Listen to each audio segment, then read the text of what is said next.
Le hurlement du lynx roux transperça Emma jusqu'aux os, ses yeux sauvages la fixant à travers les portes vitrées de l'hôpital avec une intelligence terrifiante. Ce qu'elle allait découvrir en ouvrant cette porte la forcerait à s'agenouiller devant une vérité que personne n'était prêt à accepter. Avant de continuer, n'oublie pas de t'abonner à la chaîne, de liker la vidéo et de commenter depuis quelle partie du monde tu nous regardes. Allons-y. Le hurlement déchirait la nuit comme une lame, aigu, désespéré, presque humain dans sa détresse. Un son qui n'appartenait pas au paysage urbain de la petite ville de Saint-Honoré, nichée au cœur des montagnes québécoises. Emma Tremblay, infirmière de nuit à l'hôpital communautaire, leva les yeux de ses dossiers, un frisson parcourant sa colonne vertébrale. C'était la 3e fois qu'elle entendait ce cri étrange depuis le début de son service à 23 heures. À travers la fenêtre de la salle des infirmières, elle ne distinguait que l'obscurité du parking faiblement éclairé et les contours sombres de la forêt qui commençaient juste derrière. « Tu as entendu ça ?» demanda-t-elle à Marc, l'agent de sécurité qui venait d'entrer avec 2 cafés fumants. « Comment ne pas l'entendre ?» répondit-il en lui tendant une tasse. « Ça fait froid dans le dos. Probablement un coyote ou un loup qui s'est aventuré trop près de la ville. » Emma secoua la tête. « Non, ce n'est pas un loup. J'ai grandi près du parc national de la Mauricie. Je connais le son des loups, et ce n'est pas ça. » Le cri retentit à nouveau, plus proche cette fois, et les 2 collègues échangèrent un regard inquiet. L'hôpital de Saint-Honoré n'était pas grand, seulement 25 lits, un petit service d'urgence et une unité de soins intensifs modeste. En cette nuit de février, avec une tempête de neige qui s'annonçait, il n'avait que 7 patients, et Emma était la seule infirmière de garde, avec Marc pour la sécurité et le docteur Pelletier qui dormait dans la salle de repos en cas d'urgence. « Je vais aller jeter un coup d'œil », déclara Marc en posant sa tasse. À 42 ans, l'ancien policier reconverti en agent de sécurité n'était pas du genre à s'alarmer facilement, mais quelque chose dans ce cri le mettait mal à l'aise. « Sois prudent », murmura Emma en le regardant s'éloigner, sa lampe torche projetant un faisceau de lumière dans le couloir silencieux. Elle retourna à ses dossiers, mais ne parvenait pas à se concentrer. À 34 ans, Emma avait vu beaucoup de choses dans sa carrière d'infirmière, d'abord dans un grand hôpital de Montréal, puis ici, dans ce petit établissement rural où elle était revenue après son divorce. Elle aimait la tranquillité de Saint-Honoré, la proximité avec la nature, même si les hivers étaient rudes et les gardes de nuit parfois solitaires. Un bruit à la porte la fit sursauter. Marc était de retour, le visage pâle, de minuscules cristaux de neige fondant dans sa barbe noire. « Alors ?» demanda Emma. « Tu devrais venir voir par toi-même, » répondit-il, la voix tendue. « C'est un lynx roux. Il est juste devant l'entrée des urgences, et il a l'air, je ne sais pas, il n'est pas normal. » Emma écarquilla les yeux. Un lynx roux? Ces félins sauvages étaient normalement craintifs, évitant les humains à tout prix. Que faisait-il devant un hôpital en pleine nuit? « Il est agressif ?» demanda-t-elle en suivant Marc dans le couloir. « Non, c'est ça le plus étrange. Il reste juste là, assis, et il pleure. Je n'ai jamais rien vu de pareil. » Ils arrivèrent devant les portes vitrées de l'entrée des urgences. À travers le verre, Emma pouvait voir la silhouette tassée d'un félin de taille moyenne, son pelage tacheté saupoudré de neige qui commençait à tomber. Le lynx leva la tête et poussa un nouveau cri, ses yeux jaunes brillant dans la lumière du porche. « Mon Dieu !» murmura Emma. « Il a l'air blessé ?» Marc secoua la tête. « Je n'ai pas vu de sang ou de blessure évidente. Mais regarde comme il est maigre et ce comportement, ce n'est pas naturel. » Emma observa l'animal plus attentivement. Il était effectivement très mince, presque décharné, ses côtes visibles sous son pelage. Mais ce qui la frappa le plus, c'était son regard, un regard presque suppliant. « Je vais appeler la protection de la faune, » dit Marc en sortant son téléphone. Emma acquiesça, mais ne pouvait détacher ses yeux du lynx. Quelque chose dans son comportement la troublait profondément. Elle avait toujours eu une connexion particulière avec les animaux, une sensibilité que son ex-mari qualifiait de stupidement sentimentale. Mais là, elle sentait que quelque chose n'allait vraiment pas. Les agents ne pourront pas venir avant demain matin à cause de la tempête qui arrive, annonça Marc après avoir raccroché. Il nous conseille de ne rien faire, de laisser l'animal tranquille. Il finira par partir. Mais le lynx ne semblait pas prêt à partir. Au contraire, il s'approcha des portes vitrées, posa une patte contre le verre et émit un son qui ressemblait presque à un sanglot. « Je n'ai jamais vu un comportement pareil, » murmura Emma. « C'est comme s'il essayait de nous dire quelque chose. » Marc la regarda comme si elle avait perdu la raison. « Emma, c'est un animal sauvage, pas la scie. Il est probablement malade ou désorienté par la tempête. » Peut-être avait-il raison. Peut-être que la fatigue de la garde de nuit et son imagination trop fertile lui jouaient des tours. Pourtant, elle ne pouvait s'empêcher de penser qu'il y avait plus que cela. « Je vais faire ma ronde, » dit-elle finalement. « Surveille-le, d'accord ? S'il s'en va ou s'il a un comportement agressif, préviens-moi. » Marc hocha la tête, et Emma se dirigea vers les chambres des patients. Mais alors qu'elle s'éloignait, le lynx poussa un cri si déchirant qu'elle s'arrêta net, le cœur battant. Ce n'était pas un cri de faim ou de douleur physique. C'était un cri de détresse pure. La ronde d'Emma fut rapide et mécanique, son esprit restant focalisé sur l'étrange visiteur. Tous les patients dormaient paisiblement, inconscients du drame qui se jouait à l'entrée de l'hôpital. Quand elle retourna à l'accueil des urgences, Marc l'attendait avec une expression encore plus troublée. « Il est toujours là, dit-il. Et il y a autre chose. Viens voir. » Il la conduisit à son bureau de sécurité, où plusieurs écrans montraient les images des caméras de surveillance extérieure. Sur l'un d'eux, Emma pouvait voir le lynx sous un angle différent, et c'est là qu'elle le remarqua, un minuscule éclat métallique accroché à son oreille droite. « Un tag d'identification, » souffla-t-elle. « Ce n'est pas un lynx complètement sauvage. Il a été suivi par des chercheurs. Ce qui explique peut-être son comportement étrange, » concéda Marc. « Mais ça n'explique pas pourquoi il agit comme s'il voulait entrer dans l'hôpital. » Emma réfléchit un instant, puis une idée lui traversa l'esprit. « Le docteur Laurent, tu te souviens ?»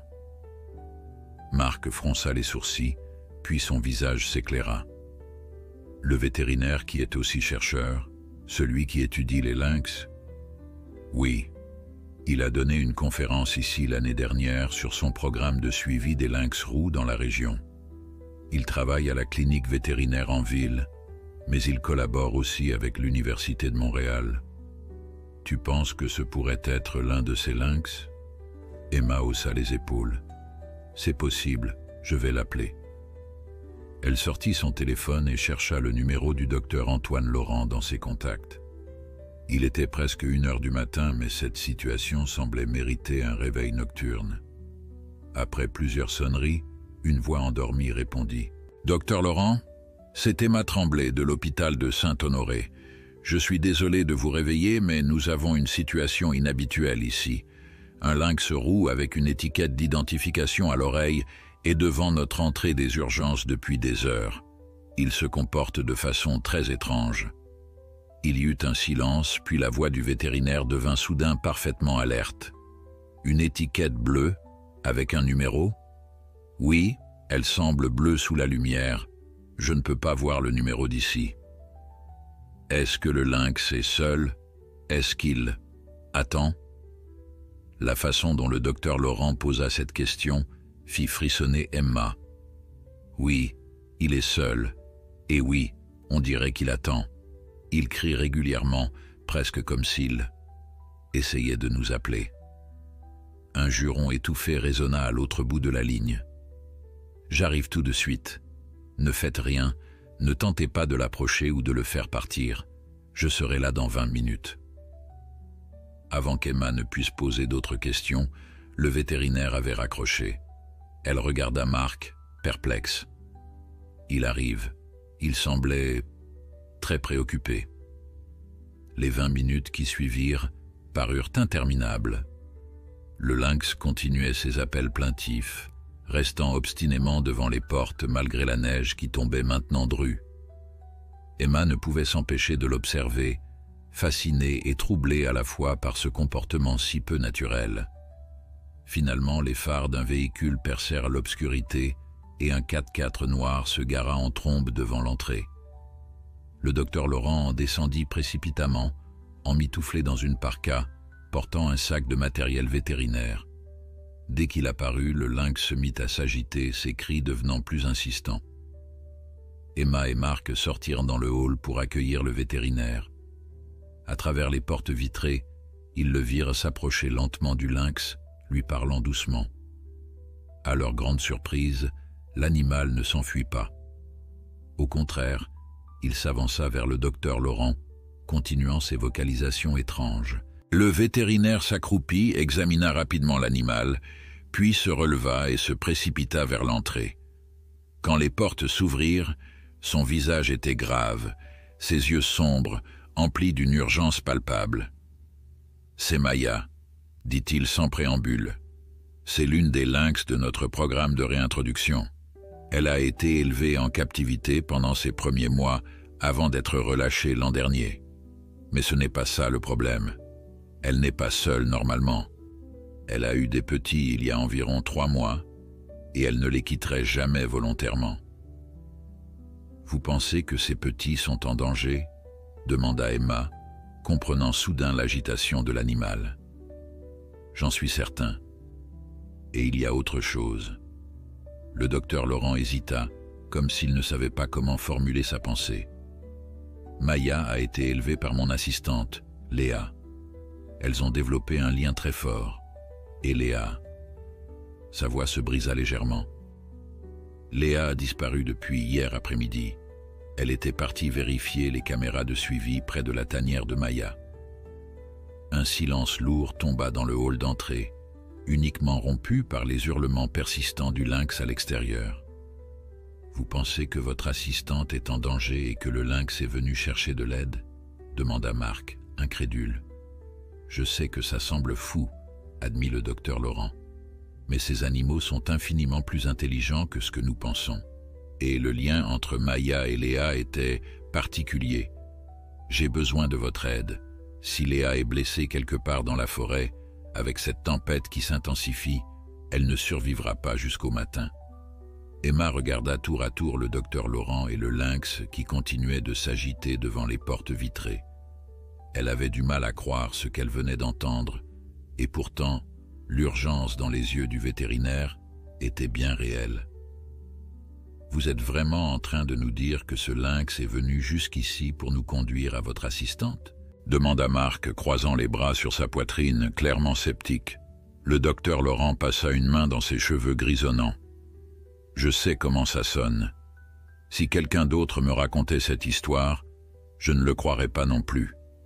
Mais j'ai travaillé avec ces animaux toute ma vie, et je n'ai jamais vu un comportement comme celui-ci.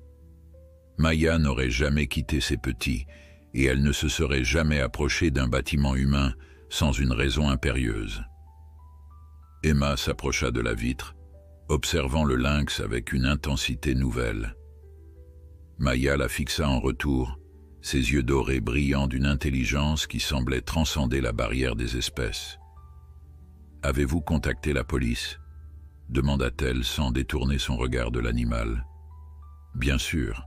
Ils ont envoyé une patrouille vérifier le centre de recherche et les sentiers principaux, mais ils ont suspendu les recherches à cause de la tempête qui arrive. Ils reprendront demain matin, mais... » Il laissa sa phrase en suspens, le sous-entendu étant clair. Demain matin pourrait être trop tard. Emma prit une décision impulsive qui la surprit elle-même. « Je viens avec vous. »« Quoi ?» s'exclama Marc. « Emma, tu ne peux pas quitter ton poste, et de toute façon, c'est de la folie de s'aventurer dans la forêt en pleine nuit, avec une tempête qui arrive. » Emma se tourna vers lui. Appelle José. Elle habite à 5 minutes. Elle peut me remplacer pour quelques heures. Tous les patients sont stables.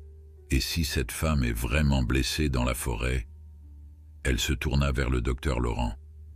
Vous allez avoir besoin d'une infirmière. Le vétérinaire hocha la tête, reconnaissant. Merci. Chaque minute compte. Marc soupira, reconnaissant la détermination dans les yeux de sa collègue. Je vais appeler José, mais je viens aussi. Vous aurez besoin de toute l'aide possible. Pendant que Marc passait ses appels, Emma se précipita vers la salle de repos pour réveiller le docteur Pelletier et l'informer de la situation. Le médecin de garde, un homme de 60 ans à la barbe blanche et au tempérament calme, écouta attentivement. « Tu es sûre de vouloir faire ça, Emma ?» demanda-t-il après qu'elle eut fini son explication. « C'est risqué. »« Je sais, docteur, mais je ne pourrais pas me regarder dans le miroir si j'apprenais demain qu'elle est morte de froid alors que nous aurions pu l'aider. » Le docteur Pelletier sourit légèrement. « Tu as toujours eu le cœur trop grand. C'est ce qui fait de toi une excellente infirmière. Vas-y, mais sois prudente. Et prends ça. » Il lui tendit sa trousse d'urgence personnelle, plus complète que les kits standards de l'hôpital. On ne sait jamais. Emma le remercia et se précipita vers son casier pour enfiler ses vêtements d'hiver, un épais pantalon de ski, des bottes imperméables et sa parka doublée. Elle ajouta un bonnet, des gants et glissa quelques barres énergétiques dans ses poches. Son cœur battait à tout rompre, un mélange d'appréhension et d'excitation qu'elle n'avait pas ressenti depuis longtemps. Lorsqu'elle rejoignit les deux hommes dans le hall, José, sa collègue, venait d'arriver, l'air encore ensommeillé mais prête à prendre le relais. Marc avait également changé de tenue et portait maintenant son équipement de randonneur expérimenté. « J'ai prévenu la police de notre initiative », annonça le docteur Laurent. « Ils n'approuvent pas, mais ils ne peuvent pas nous en empêcher. J'ai aussi appelé mon collègue David pour qu'il vienne s'occuper des petits de Maya. Elle ne nous suivra pas tranquillement si elle s'inquiète pour eux. » « Où se trouve la tanière ?» demanda Marc en vérifiant le contenu de son sac à dos. « À environ 6 kilomètres au nord-est d'ici, dans le secteur des Trois Pins.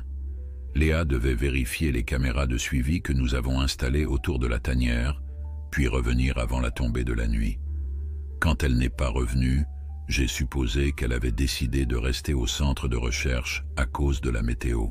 Ce n'est qu'en recevant votre appel que j'ai compris que quelque chose n'allait pas. » Emma termina de remplir sa gourde d'eau chaude et la glissa dans son sac. « Et Maya a parcouru 6 kilomètres dans la neige pour venir jusqu'ici. » Apparemment. Ces animaux sont incroyablement résilients et Maya connaît le chemin. Pendant sa période de réadaptation, Léa l'amenait souvent à la clinique vétérinaire, qui n'est pas loin d'ici. Une fois prêts, ils sortirent dans la nuit froide. La neige tombait plus fort maintenant, formant un voile blanc qui réduisait considérablement la visibilité. Maya se leva immédiatement, s'agitant autour d'eux avec une énergie renouvelée. « Elle comprend », murmura Emma, fascinée par le comportement du félin. « Elle sait que nous allons l'aider. » Le docteur Laurent acquiesça, puis s'adressa directement à l'animal. « D'accord, Maya, montre-nous le chemin. » Comme si elle avait compris chaque mot, le lynx bondit en direction de la forêt, s'arrêtant après quelques mètres pour s'assurer qu'il la suivait. Le petit groupe s'enfonça dans les bois, leurs lampes frontales créant des cônes de lumière dans l'obscurité neigeuse. La marche était difficile. Bien que les premières centaines de mètres suivaient un sentier connu, ils furent rapidement confrontés à une couche de neige qui leur montait jusqu'aux genoux. Maya, avec sa légèreté naturelle et ses larges pattes adaptées à la neige, avançait sans difficulté, s'arrêtant régulièrement pour les attendre. « C'est incroyable !» souffla Emma entre deux respirations laborieuses. Elle semble vraiment comprendre ce qu'elle fait. Léa a toujours insisté sur l'intelligence exceptionnelle de Maya, répondit le docteur Laurent, son souffle formant de petits nuages dans l'air glacial. Elle disait que leur connexion allait au-delà de la simple relation humain-animal. Au début, je pensais que c'était de l'anthropomorphisme, mais avec le temps, il s'interrompit soudain, tendant l'oreille. À travers le sifflement du vent, un hurlement lointain se fit entendre, non pas celui d'un lynx, mais celui d'un loup. « Il y a une meute qui rôde dans le secteur », expliqua-t-il à voix basse. « Normalement, ils évitent les humains, mais avec la tempête et la faim. » Marc serra instinctivement la main sur le manche du couteau de survie attaché à sa ceinture. Combien de temps avant d'arriver à la tanière? À cette allure et dans ces conditions, au moins 2 heures. Mais je ne pense pas que nous allions jusque-là. Maya essaie de nous conduire directement à Léa, où qu'elle soit. Ils continuèrent d'avancer, s'enfonçant toujours plus profondément dans la forêt. La tempête s'intensifiait, le vent hurlant entre les arbres, transformant la neige en minuscules aiguilles qui fouettaient leur visage. Malgré le froid mordant et l'effort physique, Emma se sentait étrangement vivante. Depuis son divorce et son retour à Saint-Honoré, sa vie avait pris un rythme prévisible, presque monotone. Cette nuit, cette aventure improbable, lui rappelait que l'imprévu pouvait encore surgir, même dans une petite ville tranquille. Après presque 1 heure de marche, Maya changea brusquement de direction, quittant ce qui semblait être un sentier forestier pour s'enfoncer dans une zone plus dense. Les 3 humains échangèrent un regard inquiet, mais la suivirent sans hésiter. « Elle a l'air de plus en plus agitée », observa Emma. En effet, le lynx trottait maintenant plus vite, se retournant plus fréquemment, émettant de petits cris d'impatience. « Nous devons être proches », dit le docteur Laurent, accélérant le pas malgré son épuisement évident. Ils émergèrent dans une petite clairière où la neige, moins profonde sous le couvert des arbres, révélait par endroits le sol forestier. Maya s'arrêta au centre, tournant en cercle nerveux et poussant ces mêmes cris déchirants qu'ils avaient entendus à l'hôpital. Marc balaya la zone avec sa lampe. « Je ne vois rien, vous êtes sûr que… » Il s'interrompit net lorsque son faisceau lumineux révéla un éclat rouge à la lisière de la clairière, un sac à dos, à moitié enfoui sous la neige. « C'est celui de Léa !» s'exclama le docteur Laurent, se précipitant vers l'objet. Il le ramassa, l'examinant rapidement. Il est intact, mais elle ne l'aurait jamais abandonné volontairement. Emma sentit son cœur s'accélérer. Si le sac était là, mais pas Léa. Maya s'impatientait, s'éloignant de nouveau vers l'ouest de la clairière. Sa posture était tendue, son comportement de plus en plus frénétique. « Elle veut que nous continuions », dit Emma, ajustant sa lampe frontale. « Elle sait où est Léa. » Ils reprirent leur progression, le docteur Laurent portant maintenant le sac de son assistante en plus de son propre équipement. La forêt devenait plus escarpée, le terrain s'élevant progressivement. La neige, fouettée par le vent, réduisait drastiquement leur visibilité, ne leur permettant de voir qu'à quelques mètres devant eux. « Attention !» cria soudain Marc, attrapant Emma par le bras pour l'empêcher d'avancer plus loin. Devant eux, le sol semblait disparaître brusquement.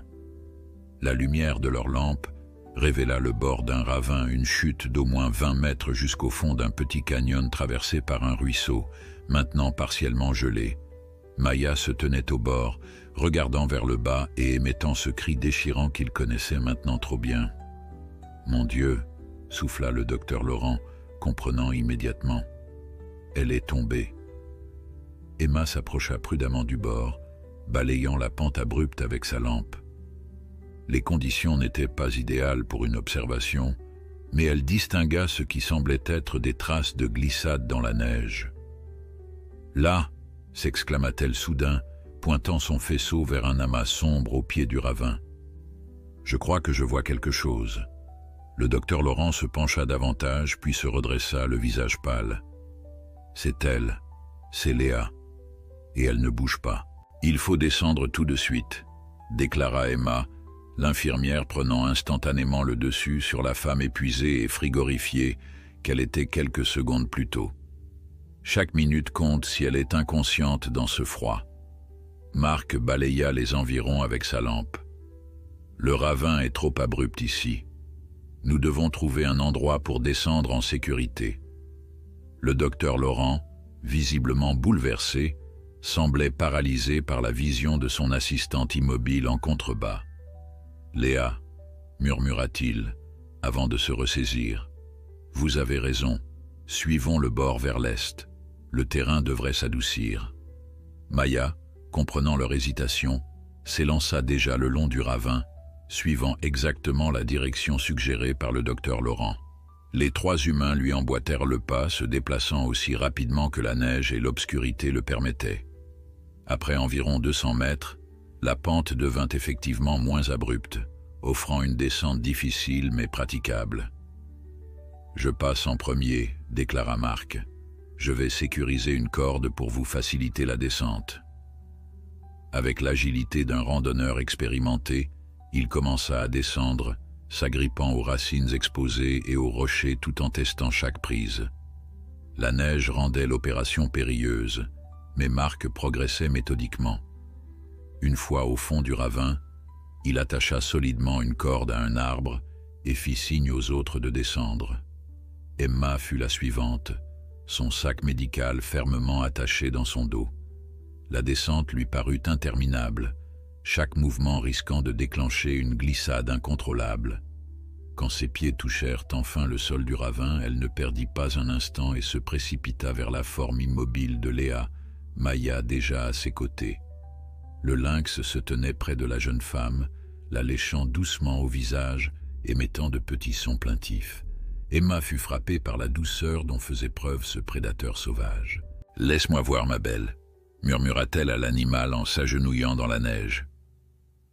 Léa était allongée sur le côté, partiellement recouverte de neige, comme si elle était là depuis plusieurs heures. Son visage, visible dans la lumière de la lampe frontale d'Emma, était pâle avec une légère teinte bleuâtre aux lèvres, signe d'hypothermie. Une entaille sanglante barrait son front, et sa jambe gauche formait un angle inquiétant. Emma chercha immédiatement un pouls à la carotide, retenant son souffle. « Elle est vivante », annonça-t-elle, sentant le faible battement sous ses doigts. Mais son pouls est très lent et sa respiration est superficielle. Hypothermie sévère. Le docteur Laurent acheva sa descente et se précipita vers elle, le visage tordu par l'inquiétude. « Comment va-t-elle ?»« Pas bien », répondit franchement Emma en ouvrant son sac médical. « Hypothermie avancée, probable commotion cérébrale, et sa jambe est clairement fracturée. Nous devons la stabiliser avant de tenter de la déplacer. » Travaillant avec l'efficacité que seule l'expérience peut donner, Emma sortit une couverture de survie, un collier cervical, et commença à évaluer systématiquement les blessures de Léa. La jeune femme ne réagissait pas aux stimuli, confirmant la gravité de son état. « Sa température corporelle est dangereusement basse », dit Emma, après avoir placé un thermomètre dans l'oreille de Léa. 30,2 degrés, c'est critique. « Combien de temps a-t-elle pu rester ici ?» demanda Marc, qui surveillait les alentours, conscient que la nuit et la tempête abritaient d'autres dangers. Le docteur Laurent examina les traces dans la neige autour du corps. La neige a commencé à tomber vers 16 heures. Ces traces sont partiellement recouvertes, donc je dirais qu'elle est tombée en fin d'après-midi, peut-être vers 17 heures ou 18 heures. Presque 8 heures dans ce froid, murmura Emma, réalisant l'ampleur du miracle qu'ils étaient en train de vivre. Elle n'aurait jamais survécu jusqu'au matin. Maya, qui n'avait pas quitté le côté de Léa, se frotta contre le docteur Laurent comme pour le rassurer. Le vétérinaire caressa distraitement la tête du lynx, son regard fixé sur son assistante. « Maya l'a probablement trouvée peu après sa chute, » dit-il doucement. Elle a dû rester avec elle un moment, essayant de la réchauffer, avant de comprendre qu'elle devait chercher de l'aide ailleurs. Emma enveloppa Léa dans la couverture de survie, stabilisa sa jambe avec une attelle improvisée et nettoya rapidement la plaie sur son front avant d'y appliquer un bandage. « Nous ne pouvons pas attendre les secours », déclara-t-elle fermement. « Avec cette tempête, ils ne pourront pas venir avant l'aube, et elle n'a pas ce temps. Il faut la ramener à l'hôpital immédiatement. » Comment allons-nous la transporter? Demanda Marc, regardant la pente escarpée qu'ils avaient descendue. Emma réfléchit rapidement. Nous ne pouvons pas remonter par là. Il faut suivre le ravin, il doit bien mener quelque part. Le docteur Laurent acquiesça. Ce ruisseau rejoint la rivière Saint-Honoré environ 2 kilomètres à l'ouest. De là, nous pourrons rejoindre la route forestière qui mène au village. 2 kilomètres dans la neige, emportant une femme blessée, murmura Marc, évaluant le défi. Ça ne va pas être facile. Nous n'avons pas le choix, répondit simplement Emma en préparant Léa pour le transport. Marc, tu es le plus fort physiquement. Tu prendras les épaules. Docteur Laurent, vous prendrez les jambes. Je marcherai à côté pour surveiller ces constantes et vous guider. Avec une délicatesse contrastant avec l'urgence de la situation, ils soulevèrent Léa du sol glacé. Elle émit un faible gémissement, le premier signe de conscience depuis qu'ils l'avaient trouvée. Emma prit cela comme un bon signe. « On y va », ordonna-t-elle, lentement mais sûrement. Maya les observa un instant, puis se plaça en tête du groupe comme si elle comprenait parfaitement ce qui se passait. L'intelligence de cet animal continuait de stupéfier Emma. Leur progression le long du ravin était laborieuse. La neige, moins profonde au fond du canyon mais rendue traîtresse par les rochers et les racines qu'elle dissimulait, ralentissait chaque pas. Le vent hurlait au-dessus d'eux, mais les hautes parois offraient une protection relative contre les éléments. Après environ 30 minutes de marche, Emma remarqua que les lèvres de Léa, bien que toujours bleuâtres, avaient perdu cette teinte violacée alarmante. La couverture de survie et l'effort physique des deux hommes, qui généraient de la chaleur, commençaient à produire leur effet. « Attendez », dit-elle soudain, faisant signe au porteur de s'arrêter. Elle sortit son stéthoscope et écouta la poitrine de Léa. Sa respiration s'améliore légèrement. Continuons. Ils reprirent leur marche, chaque pas les rapprochant de la sécurité. Maya restait toujours en tête, s'arrêtant parfois pour les attendre, son comportement remarquablement adapté à la situation. Comment Léa et Maya ont-elles développé un tel lien? Demanda Emma au docteur Laurent pour le distraire de l'effort physique évident qu'il fournissait. Le vétérinaire, le visage rouge d'exertion malgré le froid, sembla apprécier cette diversion. Maya est arrivée au centre quand elle n'avait que 3 semaines. Sa mère avait été tuée par un braconnier. Léa venait tout juste de rejoindre notre équipe, fraîchement diplômée en biologie de la conservation. Elle s'est portée volontaire pour s'occuper du chaton. Il marqua une pause pour reprendre son souffle, puis continua. Les premières semaines sont cruciales pour les jeunes lynx. Ils forment des attachements qui durent toute leur vie. Maya a imprégné sur Léa, la considérant comme sa mère de substitution. Normalement, c'est problématique pour la réintroduction dans la nature, mais Léa a été très méticuleuse, utilisant des techniques pour éviter que Maya ne devienne trop dépendante des humains. Visiblement, ça n'a pas complètement fonctionné, observa Emma, regardant le lynx qui les guidait avec une détermination presque humaine. Oui et non, répondit le docteur Laurent avec un léger sourire malgré les circonstances. Maya est parfaitement capable de vivre dans la nature. Elle chasse, elle a eu des petits, mais son lien avec Léa, c'est différent. Je n'ai jamais rien vu de tel. Un gémissement plus prononcé attira leur attention. Léa s'agitait légèrement, ses paupières frémissant. « Elle reprend conscience », dit Emma soulagée. « C'est bon signe, mais ne vous arrêtez pas. Il faut continuer. » Comme pour confirmer l'urgence de la situation, un hurlement de loup résonna dans la nuit, beaucoup plus proche qu'auparavant. Maya se figea, ses oreilles pivotant vers la source du son, son corps tendu comme un arc. « Ils nous ont sentis », murmura Marc. « La blessure de Léa, le sang. » Le docteur Laurent hocha gravement la tête. « Nous sommes dans leur territoire et la tempête les a rendus désespérés. Maya le sait. » Comme pour confirmer ses paroles, le lynx émit un feulement agressif, ses yeux scrutant l'obscurité au-delà de la portée de leur lampe. « Combien de temps avant d'atteindre la rivière » demanda Emma, la peur commençant à se mêler à l'épuisement. Encore un bon kilomètre, peut-être plus, répondit le docteur Laurent. Mais nous progressons bien. Un second hurlement retentit, suivi d'un troisième, venant d'une direction différente. La meute se positionnait, les encerclant potentiellement. Ils coordonnent leur approche, observa Marc, son expérience de la nature transparaissant dans sa voix tendue. Nous devons accélérer. Ils pressèrent le pas autant que le terrain accidenté le permettait, leur respiration formant des nuages de vapeur dans l'air glacial. Maya devenait de plus en plus agitée, s'éloignant parfois pour disparaître dans l'obscurité, puis revenant, comme si elle patrouillait autour d'eux.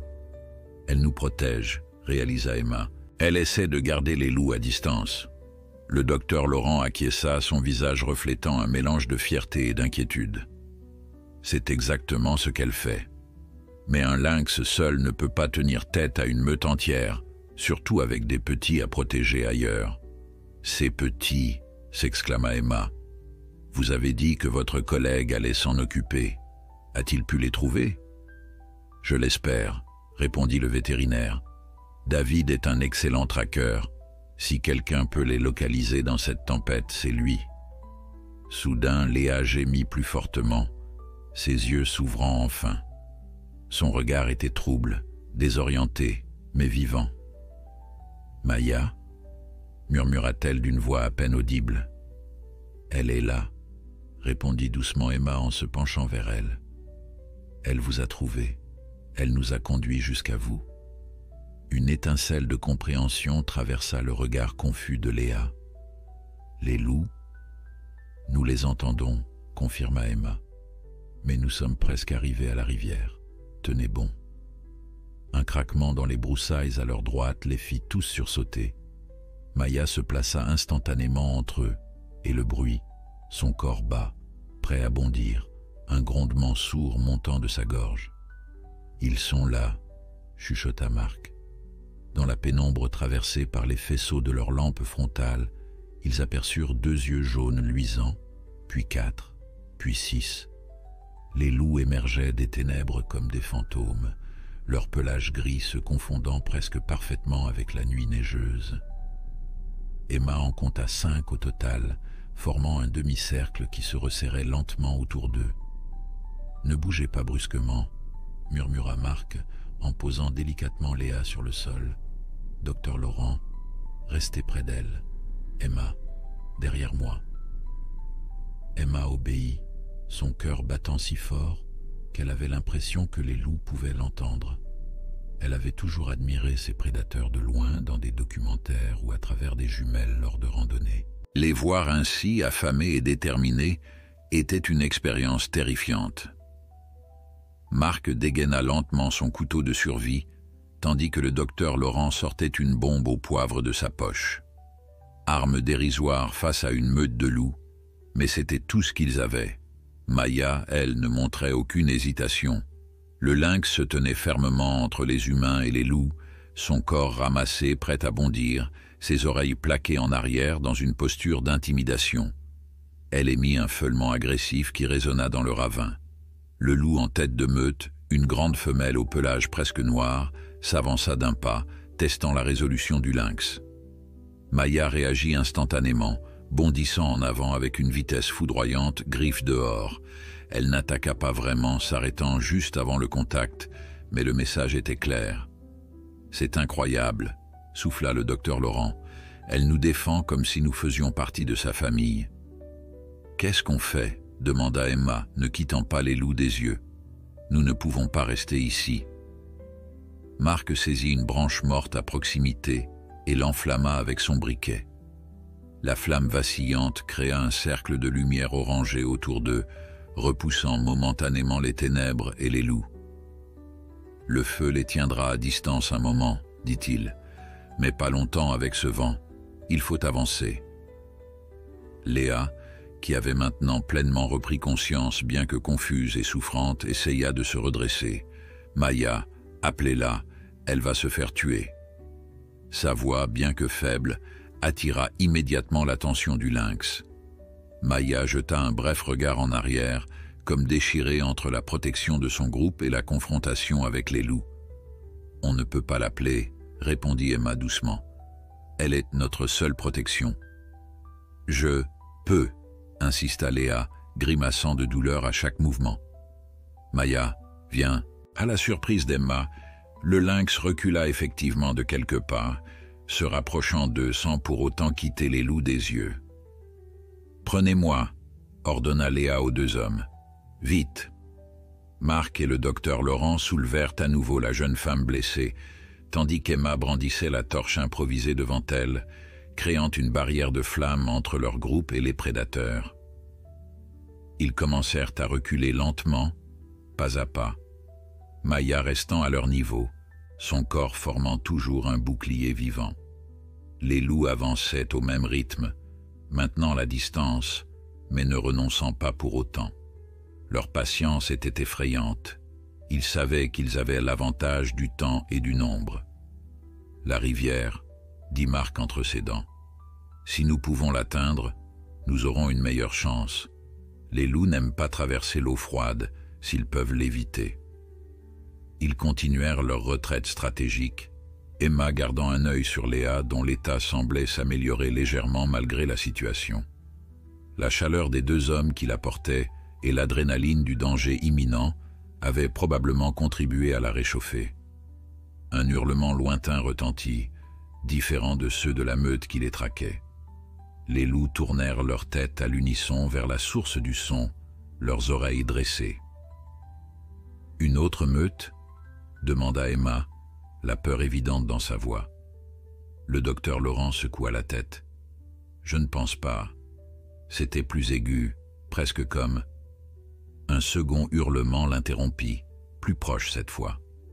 Maya réagit immédiatement, répondant par un cri perçant qui résonna contre les parois du ravin.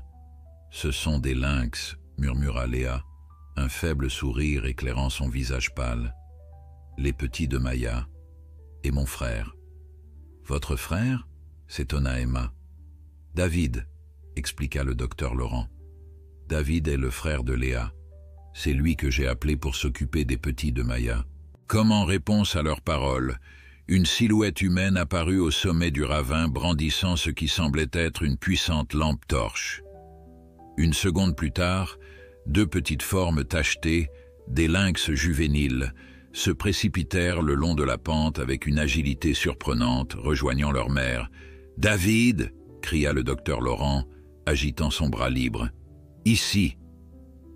L'homme en haut du ravin les repéra et commença à descendre précautionneusement, portant un sac volumineux sur son dos. Pendant ce temps, les retrouvailles entre Maya et ses petits créaient une diversion inattendue. Les jeunes lynx, bien que n'ayant que 3 mois, montrèrent immédiatement une posture défensive, se plaçant aux côtés de leur mère face au loup. La dynamique avait changé. Ce qui était un lynx solitaire défendant des humains vulnérables était maintenant une famille de prédateurs unis, soutenus par des humains déterminés. Les loups semblèrent hésiter, évaluant visiblement cette nouvelle situation. La louve dominante recula d'un pas, puis d'un autre. David atteignit finalement le fond du ravin, un fusil à tranquillisant à la main. « Reculez lentement », ordonna-t-il d'une voix calme mais autoritaire. « Ne tournez pas le dos mais continuez vers la rivière. Je vous couvre. » Ils obéirent, Emma gardant la torche devant elle, tandis que Marc et le docteur Laurent portaient toujours Léa. Les lynx restèrent en position défensive, formant une barrière entre les humains et les loups. « Comment nous as-tu trouvés ?» demanda le docteur Laurent, alors qu'ils s'éloignaient progressivement. « J'ai suivi les traces de Maya depuis la tanière, » répondit David, ne quittant pas les loups des yeux. « Quand j'ai compris qu'elle était partie vers l'hôpital, j'ai supposé que Léa était en danger. Les petits ne voulaient alors pas rester au centre de recherche, alors je les ai amenés. Ils ont suivi l'odeur de leur mère. » Emma fut impressionnée par la détermination de cet homme qui avait bravé la tempête avec 2 jeunes lynx pour retrouver sa sœur. C'était une démonstration remarquable de la façon dont humains et animaux pouvaient collaborer face à l'adversité. Les loups, confrontés à cette résistance inattendue, commencèrent à se disperser, disparaissant dans l'obscurité aussi silencieusement qu'ils étaient apparus. Seule la louve dominante resta visible quelques instants de plus, comme pour signifier que ce n'était que partie remise, avant de se fondre à son tour dans les ténèbres. « Ils se replient », annonça David, « mais ils ne vont pas abandonner si facilement. Il faut atteindre la rivière. » Ils reprirent leur progression, plus rapidement maintenant que la menace immédiate s'était éloignée. Maya et ses petits marchaient près d'eux, formant une étrange procession à travers la nuit glaciale. « Comment vont tes jambes, Léa ?» demanda David à sa sœur, sa voix trahissant l'inquiétude derrière son calme apparent. « Celle de gauche est cassée, » répondit-elle faiblement, « mais la droite est intacte. J'ai glissé en haut du ravin. J'inspectais les caméras quand j'ai vu des traces de loup près de la tanière de Maya. J'ai voulu vérifier si ses petits étaient en sécurité, mais avec la neige. « Garde tes forces, » interrompit doucement Emma. « Tu nous raconteras tout ça à l'hôpital. » Le bruit de l'eau courante devint audible, d'abord faiblement, puis de plus en plus distinctement. La rivière était proche. Emma sentit un regain d'espoir malgré l'épuisement qui commençait à alourdir chacun de ses pas. Enfin, ils émergèrent du ravin pour se retrouver au bord de la rivière Saint-Honoré. Partiellement gelée sur les bords, elle coulait néanmoins vigoureusement en son centre, ses eaux noires contrastant avec la blancheur de la neige environnante. « La route forestière est juste de l'autre côté », indiqua le docteur Laurent, pointant vers la rive opposée.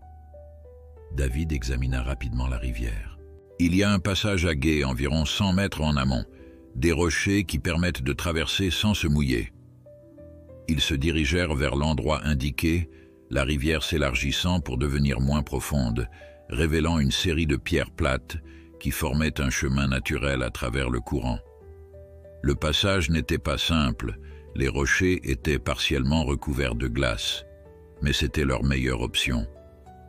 « Je passe en premier avec Léa », décida Marc. « Docteur Laurent, vous nous suivrez.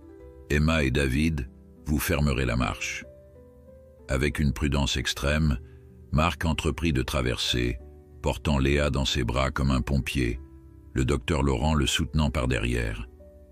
Emma tenait toujours sa torche improvisée, tandis que David gardait son fusil prêt, scrutant constamment les ténèbres derrière eux. Maya et ses petits observaient la scène depuis la berge, visiblement réticents à s'approcher de l'eau vive. « Ils ne vont pas traverser, » nota Emma. « C'est normal ?» David acquiesça. « Les lynx n'aiment pas l'eau, surtout aussi froide. Ils vont probablement suivre la rivière jusqu'à trouver un meilleur passage. »« Vont-ils nous retrouver ?» demanda-t-elle, surprise par la pointe de tristesse qu'elle ressentait à l'idée de se séparer de Maya après tout ce qu'ils avaient traversé ensemble. « S'ils le veulent, oui, » répondit David avec un petit sourire. « Ces animaux sont incroyablement intelligents et déterminés. Maya sait où se trouve l'hôpital maintenant. » Marc et le docteur Laurent avaient presque atteint l'autre rive, progressant lentement, mais sûrement. Emma s'apprêtait à les suivre quand un hurlement familier retentit beaucoup trop proche à son goût. « Les loups !» murmura-t-elle. « Ils nous ont retrouvés. » David se plaça immédiatement entre elle et la forêt, son fusil levé.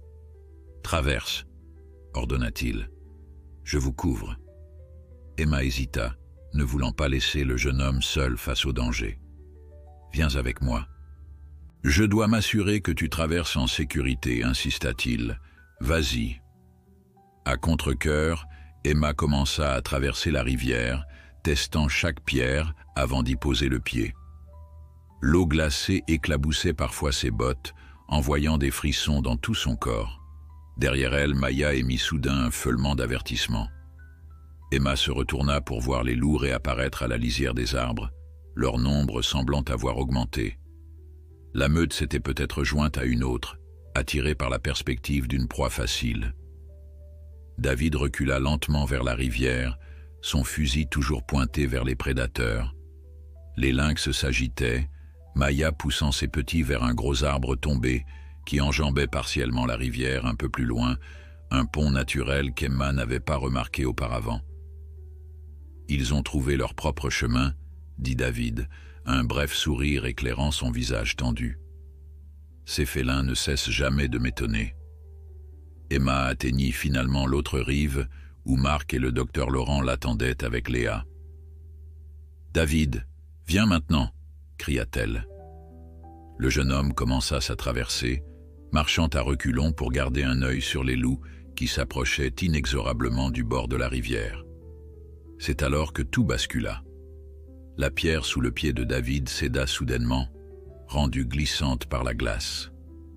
Il vacilla, tentant désespérément de retrouver son équilibre, mais son corps bascula en arrière, le fusil à tranquillisant lui échappant des mains pour tomber dans les eaux noires de la rivière. « David !» hurla Emma, impuissante depuis l'autre rive. Le jeune homme parvint à se stabiliser sur une autre pierre, mais ce bref moment de vulnérabilité avait suffi. La louve dominante, comprenant l'opportunité qui s'offrait à elle, s'élança vers la rivière, suivie de près par deux autres membres de sa meute. Maya réagit en une fraction de seconde. Abandonnant son chemin sûr le long de l'arbre tombé, elle bondit depuis la berge directement sur le dos de la louve en pleine course, ses griffes et ses crocs trouvant immédiatement leur cible. Le choc de l'impact détourna la louve de sa trajectoire, l'envoyant rouler dans la neige avec le lynx fermement accroché à elle. C'était un spectacle aussi terrifiant que fascinant, un combat entre deux prédateurs puissants, l'un défendant, l'autre attaquant. La louve était plus grande et plus lourde, mais Maya compensait par son agilité et sa férocité. Pendant ce temps, les deux petits du lynx s'étaient réfugiés sous des racines exposées, observant le combat avec des yeux écarquillés. David saisit cette diversion pour terminer sa traversée, rejoignant le reste du groupe sur la rive opposée. « On ne peut pas la laisser !» s'exclama-t-il, cherchant déjà à retourner dans la rivière. Marc le retint fermement. « Tu ne peux rien faire sans armes. Elle se bat pour nous donner une chance. Ne la gaspillons pas. » Emma, bien que déchirée par le même sentiment d'impuissance, savait qu'il avait raison. « La route, » dit-elle fermement. « Combien de temps pour l'atteindre ? » « Moins de 5 minutes à travers ces arbres, » répondit le docteur Laurent, pointant vers un bosquet de pins qui bordait la rivière. « Alors allons-y, » décida Emma. « David, aide Marc avec Léa. Je vais éclairer le chemin. » David hésita encore un instant, son regard fixé sur le combat qui faisait rage de l'autre côté de la rivière. Maya était maintenant encerclée par 3 loups, mais se défendait avec une férocité stupéfiante, maintenant les prédateurs à distance tout en se rapprochant progressivement de la cachette de ses petits. « Elle s'en sortira », murmura Léa, sa voix faible mais déterminée. Maya connaît ses bois mieux que les loups. Dès qu'on sera parti, elle emmènera ses petits en sécurité. À contre-cœur, David se détourna du spectacle et aida Marc à soulever sa sœur. Ensemble, ils s'enfoncèrent dans les bois, Emma en tête avec sa torche improvisée, le docteur Laurent fermant la marche. La forêt semblait différente de ce côté de la rivière, moins dense, avec des traces évidentes de présence humaine. Des marques sur les arbres indiquaient un sentier, et bientôt, le sol sous leurs pieds devint plus ferme, révélant les contours d'une route forestière recouverte de neige. « À droite », indiqua le docteur Laurent. 2 kilomètres, et nous atteindrons la route principale qui mène à l'hôpital. Ils avancèrent sur la route forestière, leur progression beaucoup plus rapide maintenant qu'ils n'avaient plus à lutter contre le terrain accidenté et la neige profonde. La tempête semblait également s'apaiser, les flocons tombant moins drus, permettant une meilleure visibilité. « Vous avez un téléphone qui capte ici ?» demanda Emma, réalisant qu'il pourrait peut-être appeler des secours maintenant qu'ils étaient sortis du ravin. David vérifia son appareil. « J'ai une barre. Pas beaucoup, mais ça pourrait suffire. » Il composa rapidement le numéro des urgences, expliquant leur situation en termes concis et précis. Après avoir raccroché, il annonça « Une ambulance nous retrouvera à l'intersection avec la route principale. Environ 15 minutes. Un soulagement collectif traversa le groupe. Pour la première fois depuis qu'ils avaient découvert Léa au fond du ravin, Emma sentit que la jeune femme avait de réelles chances de s'en sortir sans séquelles permanentes. Léa, bien que toujours faible, était maintenant pleinement consciente. Son teint avait perdu cette effrayante couleur bleuâtre, remplacée par une pâleur moins alarmante. Emma vérifia à nouveau ses signes vitaux pendant une brève pause. « Ta température remonte », annonça-t-elle avec satisfaction. 33,4 degrés C. Encore en hypothermie, mais tu t'éloignes de la zone critique. « Grâce à vous tous », murmura Léa, ses yeux passant de l'un à l'autre avec gratitude. « Sans vous, sans Maya, ne parle pas d'elle au passé », intervint David fermement. « Elle va s'en sortir. Cette femelle a traversé pire que quelques loups affamés. » Léa sourit faiblement à son frère, puis se tourna vers Emma. « Comment as-tu su quoi faire ? Pour mon hypothermie, je veux dire. »« Je suis infirmière, » répondit simplement Emma. « Et j'ai grandi dans la région. Les cas d'hypothermie ne sont pas rares ici en hiver. » Une infirmière qui n'hésite pas à s'aventurer dans une tempête de neige pour sauver une inconnue, observa Léa. « Tu es plutôt extraordinaire. » Emma sentit ses joues rougir, et pas seulement à cause du froid. « J'ai fait ce que n'importe qui aurait fait. »« Non, » intervint le docteur Laurent. « Pas n'importe qui. Ce que vous avez fait ce soir, tous les trois, c'était exceptionnel. » Ils continuèrent leur progression en silence, chacun absorbé dans ses propres pensées. Emma ne pouvait s'empêcher de s'inquiéter pour Maya et ses petits. Le lynx avait risqué sa vie pour les protéger, formant un lien improbable entre deux mondes généralement séparés, celui des humains et celui des prédateurs sauvages. Après ce qui sembla une éternité, ils aperçurent enfin les lumières clignotantes d'une ambulance à l'intersection des routes. Deux ambulanciers s'activèrent immédiatement à leur rencontre, transportant une civière adaptée au terrain difficile. « Emma !» s'exclama l'un d'eux en la reconnaissant. « José nous a dit que tu étais partie chercher quelqu'un, mais on ne s'attendait pas à tout ça. »« Longue histoire, Philippe, » répondit-elle, soulagée de voir des visages familiers. La patiente s'appelle Léa Laurent, 29 ans, hypothermie sévère en voie de réchauffement, fracture du tibia gauche, possible commotion cérébrale suite à une chute d'environ 20 mètres dans un ravin. Elle est restée exposée aux éléments pendant approximativement 8 heures avant que nous la trouvions. Philippe hocha la tête, impressionné par la précision de son rapport malgré les circonstances. Avec l'aide de son collègue, ils transférèrent délicatement Léa sur la civière, l'enveloppant immédiatement dans des couvertures chauffantes. « Vous avez besoin de soins aussi ?» demanda le second ambulancier, observant l'état épuisé et échevelé des 4 sauveteurs. « Nous irons bien, » répondit Marc.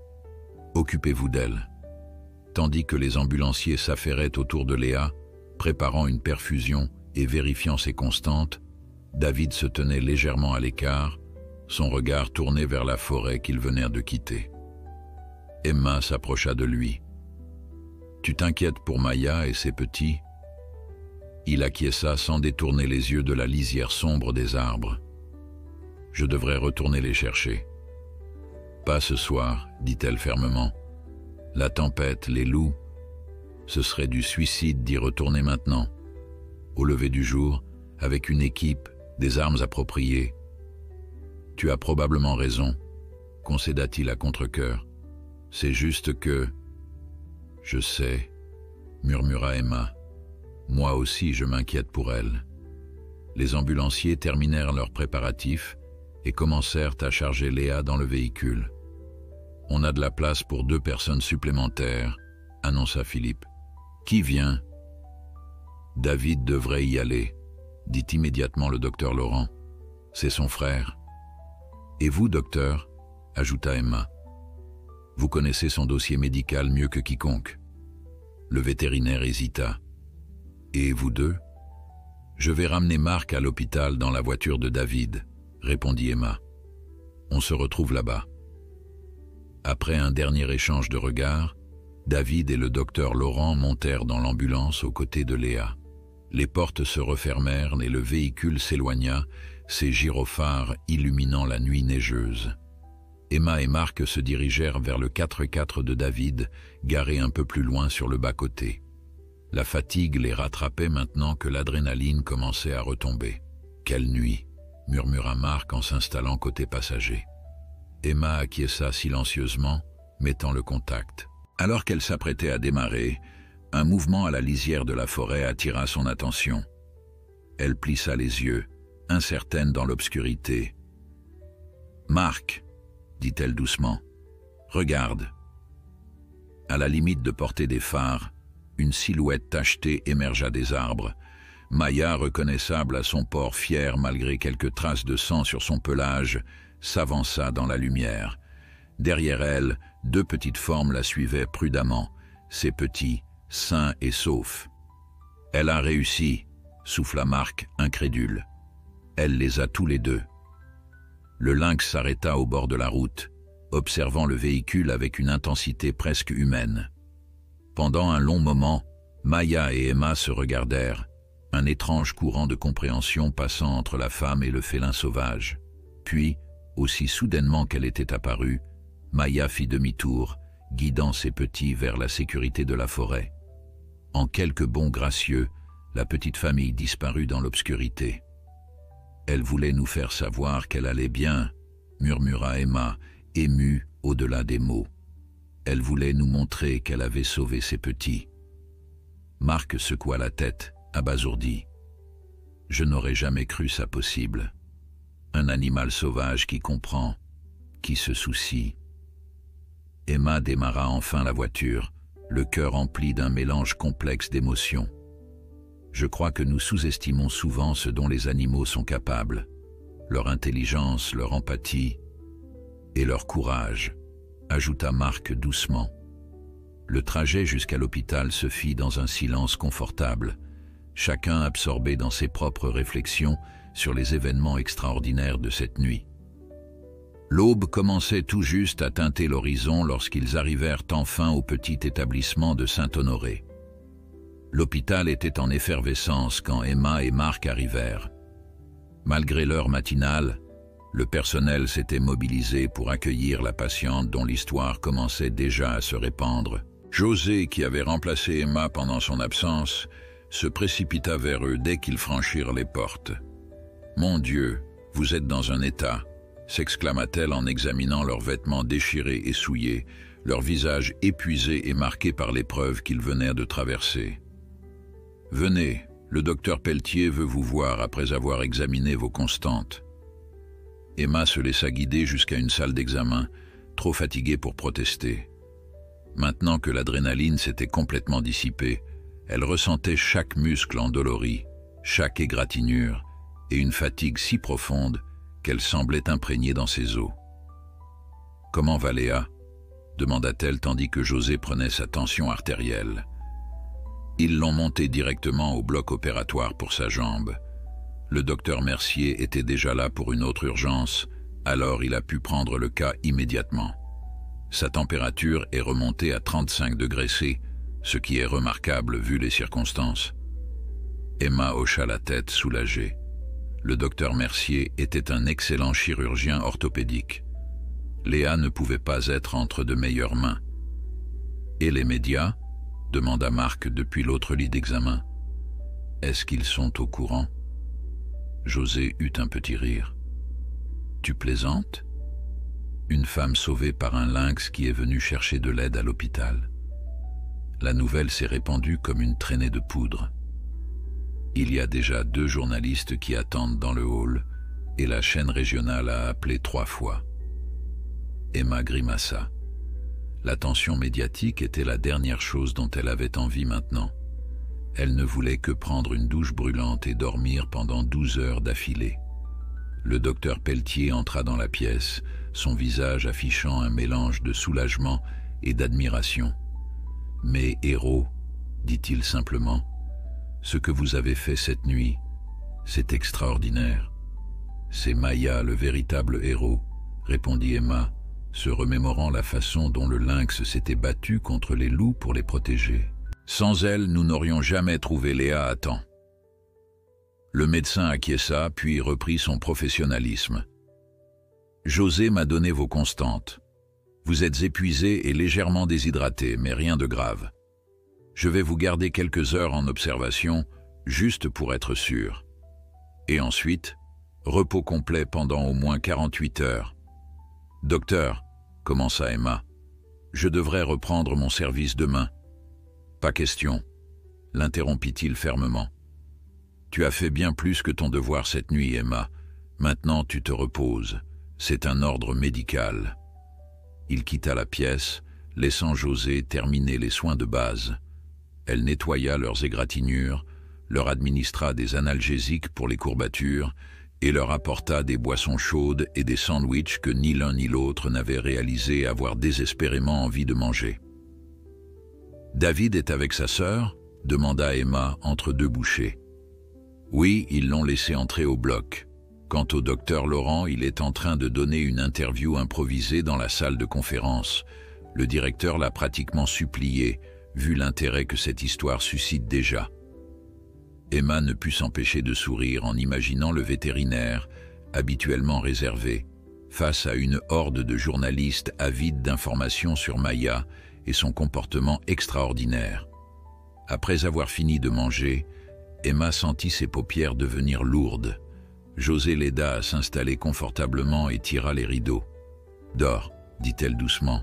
Je viendrai te réveiller quand Léa sortira du bloc. » Emma s'abandonna au sommeil, ses rêves peuplés de forêts enneigées et d'yeux dorés qui la fixaient avec une intelligence troublante. Elle fut réveillée plusieurs heures plus tard par une main douce sur son épaule. En ouvrant les yeux, elle découvrit le docteur Laurent penché vers elle, l'air épuisé mais soulagé. « Léa est sortie du bloc », annonça-t-il. « L'opération s'est bien passée. Elle va se remettre complètement. » Emma se redressa, chassant les dernières brumes du sommeil. « Quelle heure est-il » ? ?»« Presque midi. Tu as dormi environ 6 heures. » Emma se sentait encore fatiguée, mais beaucoup moins que lorsqu'elle s'était endormie. « Et les médias ? J'ai entendu dire que vous leur avez parlé. » Le docteur Laurent s'assit sur le bord du lit, passant une main sur son visage barbu. C'était inévitable. Cette histoire est trop extraordinaire pour passer inaperçue. J'ai essayé de l'expliquer scientifiquement, de contextualiser le comportement de Maya dans le cadre de nos recherches sur l'intelligence et les capacités cognitives des lynx. Mais il voulait surtout l'histoire dramatique d'un animal héroïque, compléta Emma avec un sourire fatigué. Exactement, admit-il. Et je ne peux pas vraiment les blâmer. Ce qui s'est passé cette nuit défie toutes nos connaissances sur le comportement animal. Maya n'a pas seulement montré de l'intelligence, elle a fait preuve d'une forme d'empathie interespèce que je n'aurais jamais cru possible. Emma repensa au moment où le lynx était apparu devant l'hôpital, à la détermination dans ses yeux, à la façon dont elle les avait guidés à travers la forêt tempétueuse jusqu'à Léa.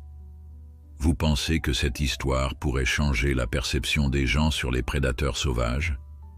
Je l'espère, répondit le docteur Laurent avec ferveur. Les lynx roux sont souvent victimes de braconnage ou tués par des fermiers qui les considèrent comme une menace pour leur bétail. Si l'histoire de Maya peut aider à montrer que ces animaux sont bien plus que de simples bêtes sauvages, alors peut-être que quelque chose de positif ressortira de cette épreuve. La porte s'ouvrit, laissant entrer David. Le jeune homme semblait également avoir dormi un peu, mais son visage restait marqué par l'inquiétude et l'épuisement. « Léa est installée dans une chambre », annonça-t-il. « Elle dort encore, mais le médecin dit qu'elle pourrait se réveiller d'un moment à l'autre. Elle a demandé à te voir, Emma, dès qu'elle serait consciente. »« Moi ?» s'étonna Emma. « Pourquoi ?» David haussa les épaules. « Elle a dit quelque chose à propos de te remercier convenablement, et aussi de te parler de Maya. » Emma sentit un élan de curiosité la traverser. « Je viendrai dès que le docteur Pelletier m'aura officiellement libéré. » Comme s'il avait été invoqué par la mention de son nom, le médecin apparut dans l'encadrement de la porte. « Tes dernières analyses sont revenues, Emma. Tout est normal. Tu peux partir, mais je maintiens mon ordre. Repos complet pendant 48 heures. »« Promis, docteur, » répondit-elle avec un sourire. Après une douche rapide et un changement de vêtements, l'hôpital gardait toujours quelques tenues de rechange pour le personnel. Emma se sentait presque humaine à nouveau. Elle se dirigea vers la chambre de Léa, curieuse de cette conversation à venir.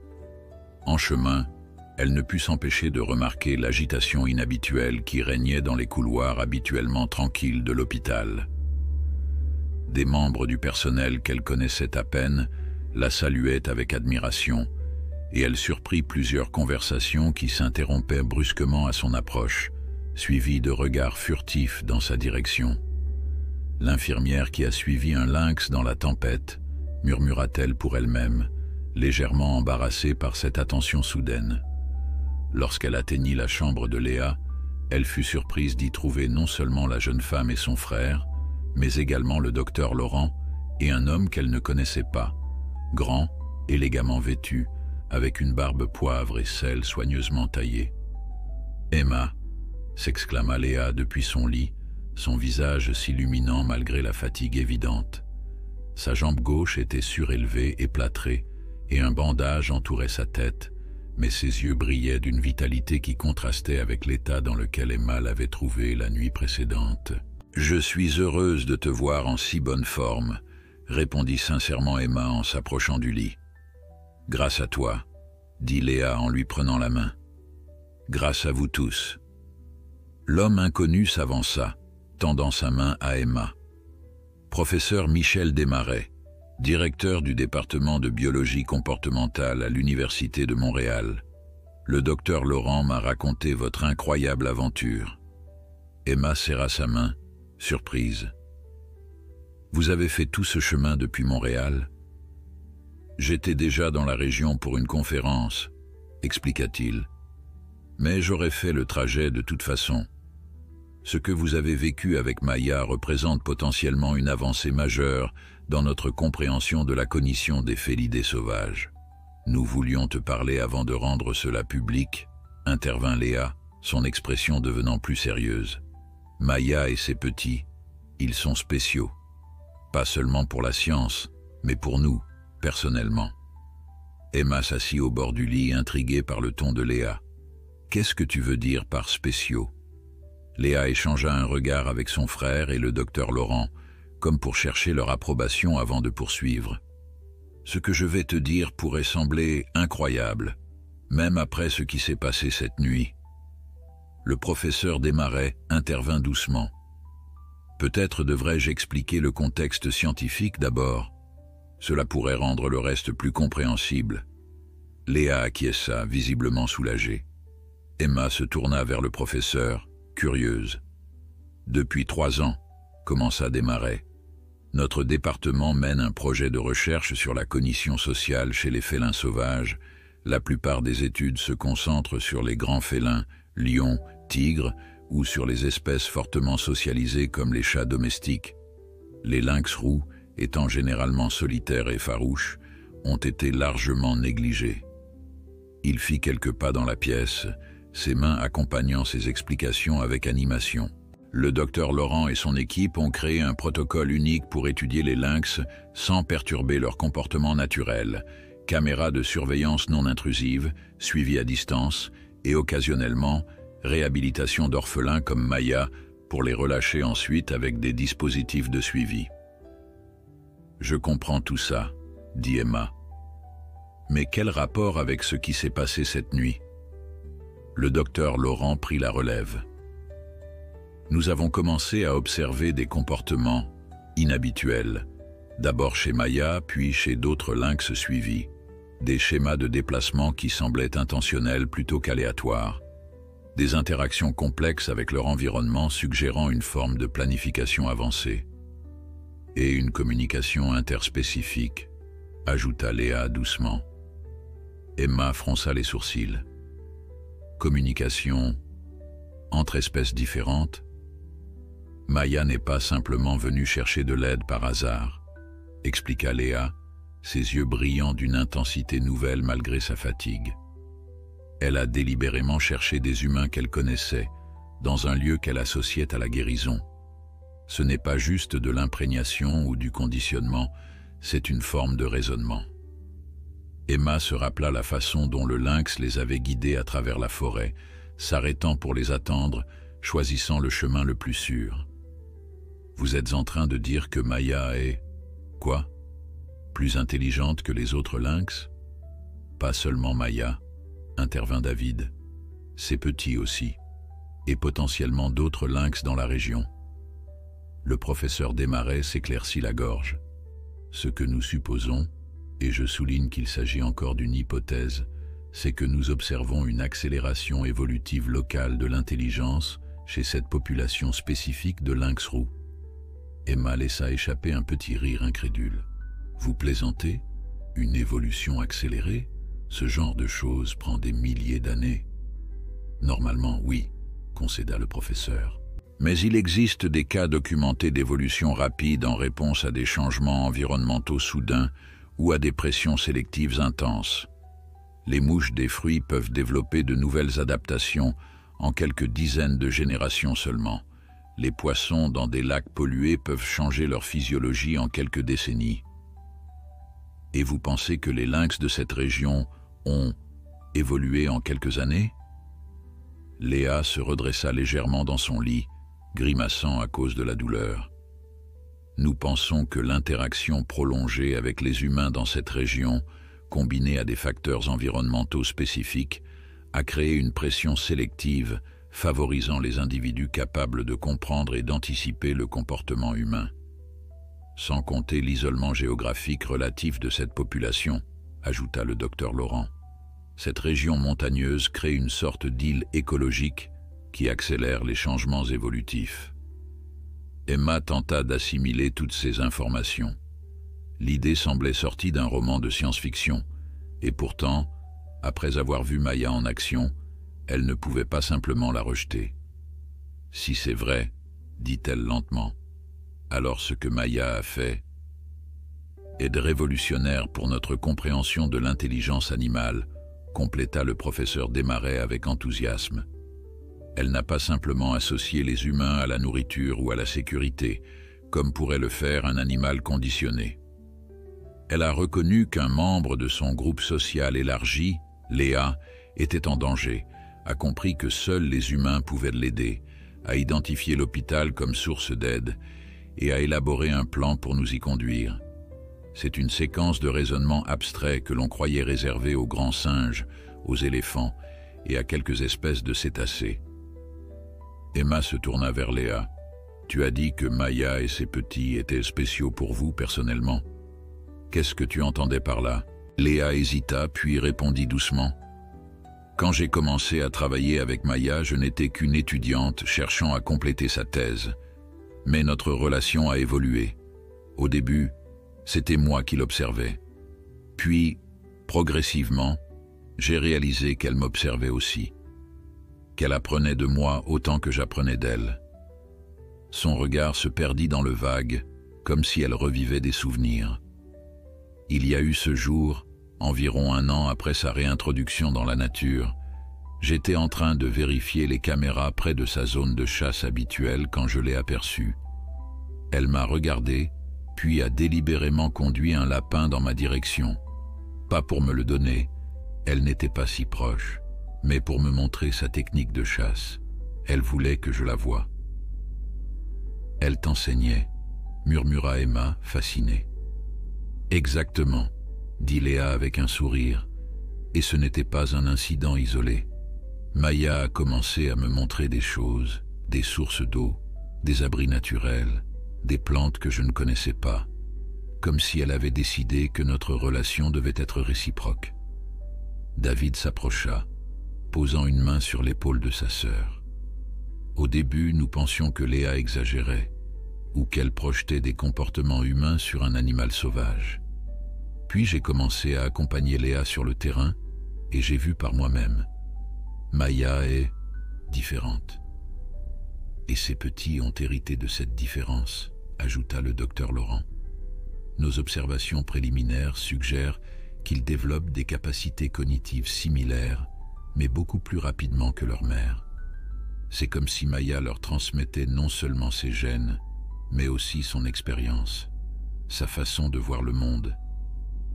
Emma tentait d'absorber toutes ces informations. Et maintenant, qu'allez-vous faire de cette découverte? Le professeur Desmarais et le docteur Laurent échangèrent un regard préoccupé. C'est là que les choses se compliquent, admit le professeur. D'un côté, nous avons une découverte scientifique potentiellement révolutionnaire. De l'autre, nous craignons pour la sécurité de Maya et de ses petits, compléta Léa avec fermeté.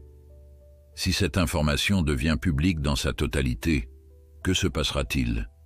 Des chercheurs du monde entier voudront étudier ces lynx. Des braconniers pourraient tenter de les capturer pour les vendre à des collectionneurs privés. L'habitat naturel de Maya serait envahi, perturbé. Sans parler des implications éthiques, ajouta David. Si ces lynx démontrent un niveau d'intelligence proche de celui de certains primates, cela soulève des questions sur leur statut moral, leurs droits. Emma commençait à comprendre la gravité de la situation. C'est pour ça que vous vouliez me parler avant que l'histoire ne devienne publique. Vous voulez contrôler ce qui est révélé. Léa acquiesça. L'histoire d'un lynx qui cherche de l'aide pour sauver une humaine est déjà extraordinaire. Les médias vont s'en emparer, c'est inévitable. Mais nous pouvons au moins essayer de protéger Maya et ses petits en gardant certains détails confidentiels, notamment l'étendue réelle de leur intelligence et l'emplacement exact de leur territoire. « Et vous pensez que je pourrais vous aider ?» demanda Emma. « Tu es une héroïne dans cette histoire, Emma, » dit le docteur Laurent. « Ton témoignage aura un poids considérable dans la façon dont elle sera racontée. Si tu acceptes de nous aider à protéger Maya tout en sensibilisant le public à l'importance de la conservation des lynx roux, » Emma n'hésita pas. « Bien sûr que je vous aiderai. Maya m'a sauvé la vie autant que j'ai contribué à sauver celle de Léa. Je lui dois bien ça. » Le soulagement fut visible sur tous les visages. Léa serra la main d'Emma avec gratitude. « Merci. Tu ne sais pas à quel point c'est important. » « Il y a autre chose, » intervint le professeur Desmarais. « Nous pensons que cette évolution cognitive pourrait ne pas se limiter aux lynx. D'autres espèces dans la région, notamment les loups que vous avez rencontrés, montrent des signes similaires, bien que moins prononcés. » Emma sentit un frisson la parcourir en repensant aux loups qui les avaient traqués dans la forêt, leur coordination, leur stratégie, cette façon presque calculée dont ils s'étaient positionnés. « Les loups aussi ?» murmura-t-elle. « C'est pour ça qu'ils semblaient si organisés ?» Le professeur Desmarais hocha la tête. « Nos caméras ont capturé des comportements de chasse extrêmement sophistiqués chez la meute que vous avez rencontrée. Des tactiques de diversion, des embuscades planifiées, bien au-delà de ce qu'on observe habituellement. Ce qui explique pourquoi ils ont été si persistants à nous poursuivre, nota David. Ils ont vu une opportunité de chasse complexe et l'ont saisie avec une détermination inhabituelle. » Emma repensa à cette nuit terrifiante, reconsidérant les événements sous ce nouvel éclairage. Mais alors, nous parlons d'une sorte de révolution cognitive dans toute la région. Comment est-ce possible? Et pourquoi ici? Le docteur Laurent se leva, marchant lentement vers la fenêtre.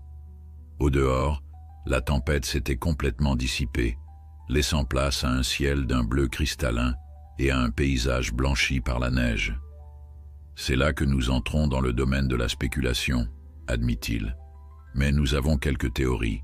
Cette région a plusieurs particularités.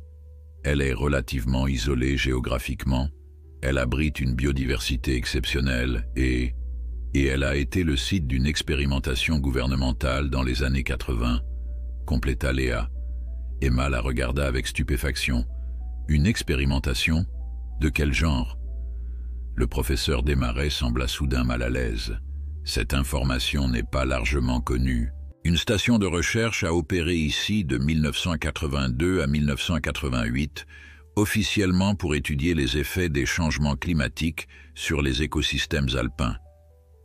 Mais ce n'était pas sa véritable mission, devina Emma. Non, confirma Léa. D'après les documents que nous avons pu consulter, déclassifiés il y a seulement 5 ans, la station testait des composés biochimiques destinés à améliorer les capacités cognitives humaines, une sorte de programme d'amélioration de l'intelligence pour application militaire. David prit le relais. Les tests sur humains n'ont jamais eu lieu ici. C'était juste un laboratoire de développement. Mais il y a eu un accident en 1988, une fuite qui a contaminé une petite rivière traversant la forêt. La rivière Saint-Honoré, murmura Emma, comprenant soudain, celle que nous avons traversée cette nuit. Exactement, confirma le docteur Laurent. L'installation a été immédiatement fermée et décontaminée, du moins officiellement.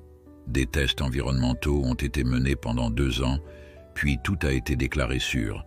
L'incident a été enterré et oublié. Mais vous pensez que ces composés sont toujours présents dans l'écosystème? Demanda Emma, reliant mentalement les points. Le professeur Desmarais hocha la tête. Nous avons analysé des échantillons d'eau et de sol. Les concentrations sont infinitésimales, mais présentes. Plus important encore, ces composés semblent s'être bioaccumulés dans certains organismes, notamment dans les petits mammifères qui constituent les proies favorites des lynx et des loups. Ces prédateurs consomment régulièrement ces proies contaminées, continua Léa, ingérant de petites doses de ces composés sur plusieurs générations. Et si ces substances étaient conçues pour stimuler le développement neuronal chez les humains, elles pourraient avoir des effets similaires mais inattendus sur d'autres mammifères, compléta Emma, stupéfaite par les implications. Donc Maya et les autres lynx ne sont pas juste des animaux extraordinairement intelligents, ils sont le résultat d'une expérience gouvernementale qui a mal tourné. Un silence pesant s'installa dans la pièce. Emma tenta d'assimiler toutes ces informations, leur ampleur la laissant presque étourdie. « Est-ce dangereux ?» demanda-t-elle finalement. « Pour les animaux, je veux dire. Ces composés pourraient-ils leur nuire à long terme ?» « C'est l'une de nos principales préoccupations, » répondit le docteur Laurent. « Jusqu'à présent, nous n'avons pas observé d'effets néfastes sur leur santé physique. En fait, les lynx et les loups de cette région semblent jouir d'une longévité et d'une résistance aux maladies supérieures à la moyenne. Mais les conséquences à long terme restent inconnues, ajouta le professeur Desmarais. Et il y a les implications éthiques. Ces animaux développent une conscience de soi et des capacités cognitives qui les rapprochent de nous. Que leur devons-nous en termes de protection, de droit? Emma repensa au regard de Maya, à cette lueur d'intelligence qui semblait transcender la barrière des espèces. Je comprends mieux pourquoi vous voulez garder certains aspects confidentiels. Ce n'est pas seulement pour protéger les lynx des braconniers ou des chercheurs trop zélés. C'est aussi pour éviter que le gouvernement ne s'intéresse de nouveau à cette région et à ses animaux. Tu comprends vite, approuva Léa avec un sourire fatigué. Si les autorités apprennent que leur expérience abandonnée a finalement fonctionné, même de façon détournée, qui sait ce qu'ils voudraient faire? Capturer ces animaux pour les étudier? Reprendre les recherches? Ou pire, éliminer toute trace de leur erreur passée, ajouta David sombrement. Emma hocha lentement la tête. La situation était bien plus complexe qu'elle ne l'avait imaginé. Ce qui avait commencé comme un sauvetage extraordinaire se révélait être la partie émergée d'un iceberg scientifique et éthique aux ramifications potentiellement globales. « Que puis-je faire concrètement pour aider ?» demanda-t-elle après un moment de réflexion. Le docteur Laurent échangea un regard avec le professeur Desmarais avant de répondre. « Nous voudrions que tu racontes l'histoire telle qu'elle s'est déroulée, mais sans mentionner les signes d'intelligence exceptionnelle que tu as pu observer chez Maya. Présente-la comme un animal remarquablement dévoué à Léa, qui a cherché de l'aide par instinct et conditionnement, pas par raisonnement. Et surtout, ajouta Léa, Ne mentionne pas l'emplacement précis où nous l'avons trouvé, ni la rivière, ni le ravin. Plus ces lieux resteront anonymes, plus Maya et ses petits seront en sécurité. » Emma acquiesça. « Je peux faire ça. Mais les médias vont creuser. D'autres personnes étaient impliquées. Marc, les ambulanciers. Comment être sûr que l'histoire reste contrôlée? » « Marc a déjà accepté de nous aider, » expliqua le docteur Laurent. « Quant aux ambulanciers, ils connaissent l'importance de la protection de la faune locale pour notre communauté. Ils suivront notre récit. » Emma se tourna vers le professeur Desmarais. « Et qu'en est-il de vos recherches? Vous allez continuer à étudier ces animaux? » « Avec la plus grande discrétion, confirma-t-il. Nous avons mis en place un protocole minimaliste, observation à distance, aucune intervention directe sauf en cas d'urgence médicale pour un animal. Notre objectif est de comprendre, pas d'interférer. Et de protéger, ajouta Léa doucement. Si cette évolution cognitive se confirme et se poursuit, nous pourrions être témoins de l'émergence d'une nouvelle forme de relation entre humains et animaux sauvages. Pas de domestication ni de simple coexistence, mais quelque chose de nouveau, une sorte de partenariat interspécifique conscient. L'idée était à la fois belle et légèrement vertigineuse. Emma se demanda comment le monde réagirait si la vérité complète venait à être connue un jour. Serions-nous prêts à accepter de partager notre planète avec d'autres espèces conscientes, à reconnaître leurs droits, leur territoire, leur autonomie? Un léger coup à la porte interrompit ses réflexions. Une infirmière passa la tête dans l'entrebâillement. « Excusez-moi, mais il y a plusieurs journalistes qui insistent pour parler à Madame Tremblay. Le directeur demande si vous seriez disposé à faire une brève déclaration pour calmer leur impatience. » Emma regarda les 4 autres occupants de la chambre, recevant des hochements de tête encourageants. « Dites au directeur que j'arrive dans quelques minutes, » répondit-elle. Lorsque l'infirmière fut partie, Emma se leva, se sentant soudain investie d'une responsabilité qui dépassait largement ce qu'elle avait pu imaginer en prenant son service la veille au soir.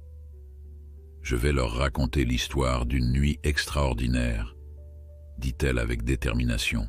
« L'histoire d'un lynx remarquable qui a sauvé sa gardienne.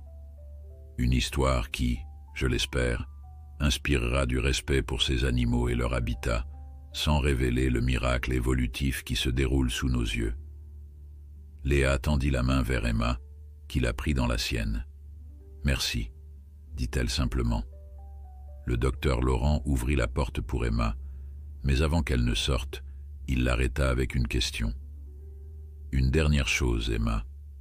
Après tout ce que tu as vu et appris, voudrais-tu rejoindre notre équipe d'une façon ou d'une autre? Ton expérience médicale et ta connexion avec Maya pourraient être inestimables. » Emma regarda le docteur Laurent, surprise par cette proposition inattendue.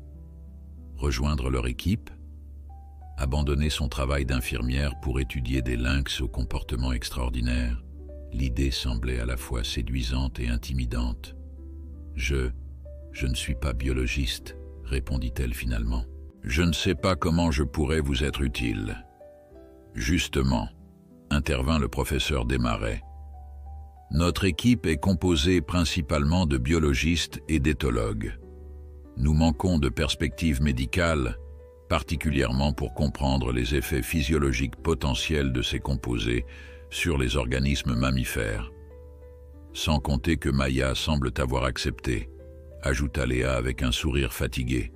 Ce n'est pas rien, elle est généralement méfiante envers les étrangers. Emma se sentit flattée mais également dépassée par l'ampleur de ce qu'on lui proposait. « Laissez-moi y réfléchir, » dit-elle finalement. « C'est une décision importante. » « Bien sûr, » acquiesça le docteur Laurent. « Prends ton temps, mais sache que tu serais une addition précieuse à notre équipe, que ce soit à temps plein ou comme consultante occasionnelle. » Emma hocha la tête, puis se dirigea vers la porte. Elle avait une conférence de presse à affronter. Le hall de l'hôpital avait été transformé en salle de presse improvisée. Une douzaine de journalistes s'y pressaient, caméra et microphone prêts à capturer chaque mot de cette histoire incroyable. Le directeur de l'hôpital, visiblement ravi de l'attention médiatique soudaine pour son petit établissement, accueillit Emma avec un enthousiasme presque comique. « Ah, Madame Tremblay, nos héros du jour !» s'exclama-t-il en la guidant vers un podium installé à la hâte.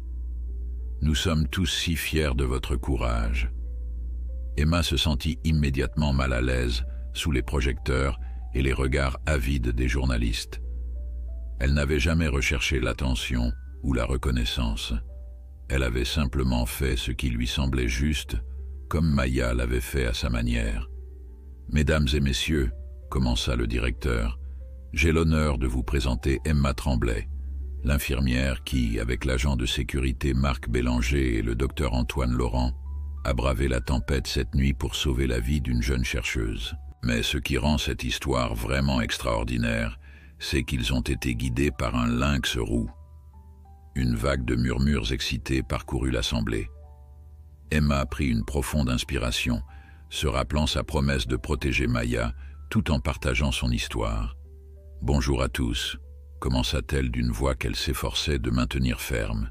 « Je vais vous raconter brièvement ce qui s'est passé, puis je répondrai à quelques questions. » Avec une simplicité délibérée, Emma relata les événements de la nuit, l'arrivée de Maya à l'hôpital, la découverte de son tag d'identification, l'appel au docteur Laurent, leur expédition dans la forêt et le sauvetage de Léa.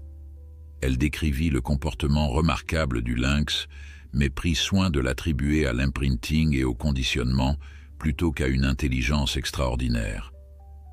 Maya a été élevée en partie par Léa avant d'être relâchée dans la nature, expliqua-t-elle. Leur lien est exceptionnellement fort, et c'est ce qui a poussé Maya à chercher de l'aide lorsque Léa s'est retrouvée en danger. Les questions fusèrent immédiatement. Où exactement la chercheuse est-elle tombée? Dans une zone boisée au nord de Saint-Honoré, répondit vaguement Emma. Avez-vous eu peur face au loup? Bien sûr, mais nous avons gardé notre calme et suivi les protocoles de sécurité. Le lynx va-t-il recevoir une sorte de récompense?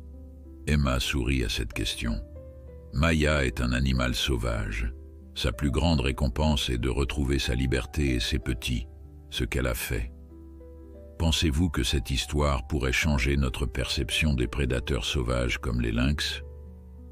Cette question posée par une journaliste aux yeux vifs toucha Emma. Je l'espère sincèrement. Maya nous a montré que ces animaux ne sont pas juste des bêtes sauvages à craindre. Ils ont leurs propres liens sociaux, leurs propres formes d'intelligence et d'empathie. Ils méritent notre respect et notre protection. La conférence se poursuivit pendant 20 minutes, Emma naviguant habilement entre le partage d'informations et la protection des secrets qu'elle venait d'apprendre. Lorsqu'elle quitta finalement le podium, épuisée mais satisfaite, elle savait qu'elle avait fait de son mieux pour honorer sa promesse. Les jours suivants passèrent dans un tourbillon d'activités. L'histoire du lynx héroïque de Saint-Honoré fit sensation bien au-delà des frontières du Québec. Des médias internationaux reprirent le récit, conduisant à un intérêt renouvelé pour la conservation des lynx roux et de leur habitat. Le maire de Saint-Honoré, saisissant l'opportunité, annonça la création d'une réserve naturelle protégée dans la région, interdisant la chasse et limitant l'accès humain dans certaines zones particulièrement sensibles. Pour Emma, la vie reprit progressivement son cours normal, ou presque. Elle retourna à son travail d'infirmière après quelques jours de repos, mais quelque chose avait changé en elle. Chaque fois qu'elle regardait par la fenêtre vers la forêt qui bordait l'hôpital, elle se demandait si Maya l'observait, invisible dans les ombres des arbres. 3 semaines après le sauvetage, Emma prit sa décision. Elle contacta le docteur Laurent pour lui annoncer qu'elle acceptait son offre, non pas comme membre à temps plein de l'équipe, mais comme consultante médicale occasionnelle. Elle continuerait son travail à l'hôpital tout en contribuant aux recherches sur les effets physiologiques des composés mystérieux sur les mammifères de la région.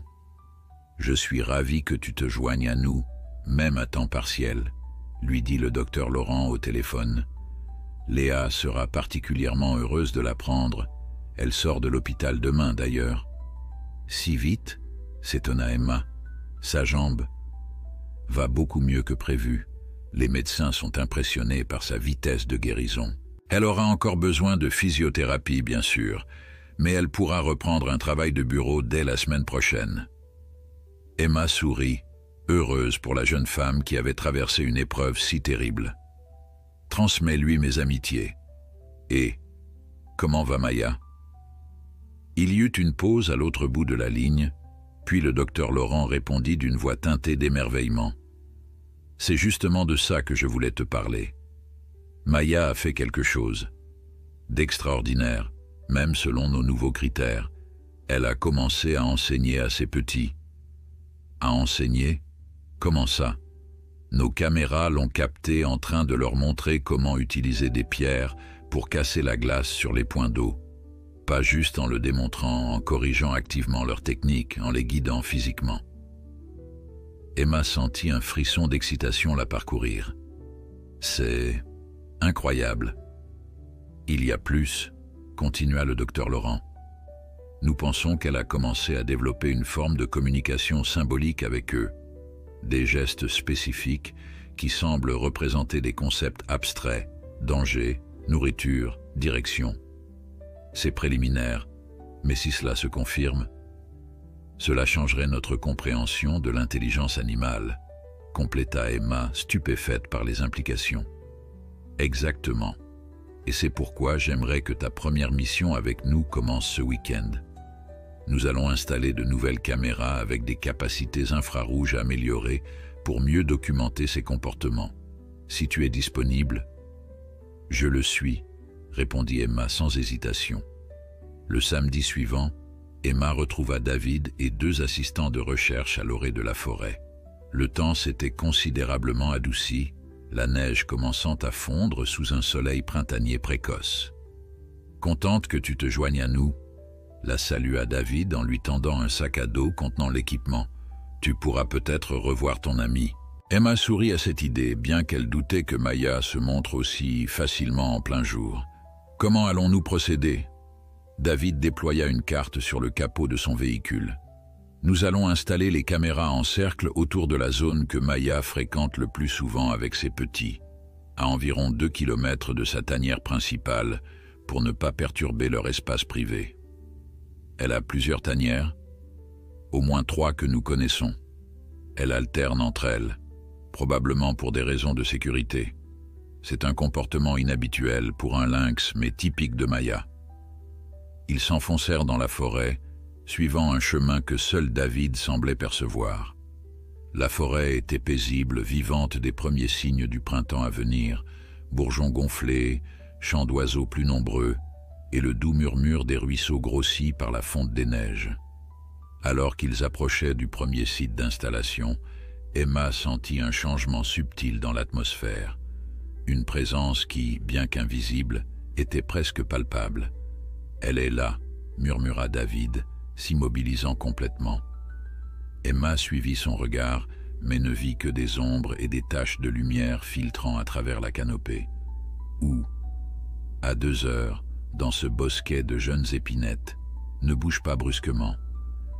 Emma plissa les yeux, scrutant la direction indiquée.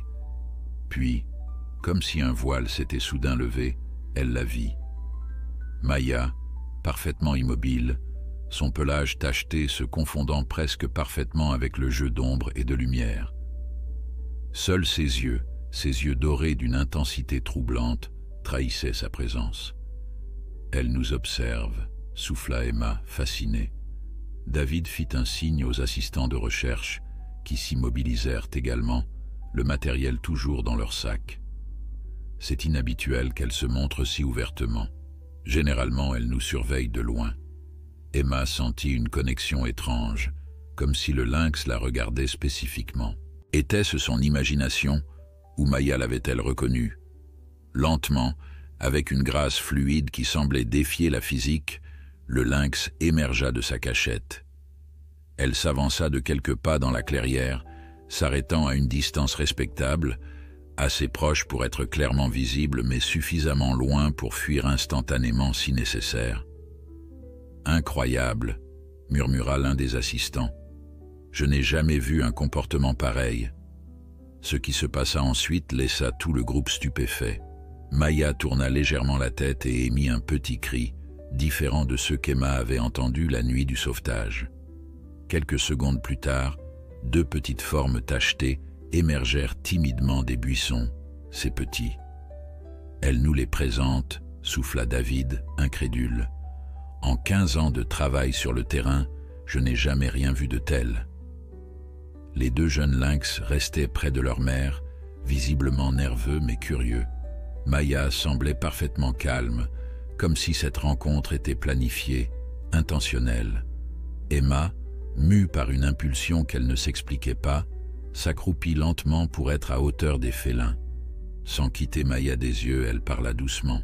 « Bonjour Maya, merci de nous avoir sauvés cette nuit-là. » David lui jeta un regard surpris, mais ne dit rien. Les assistants, eux, semblaient partagés entre incrédulité et émerveillement. Le lynx inclina légèrement la tête, dans un geste qui paraissait presque humain.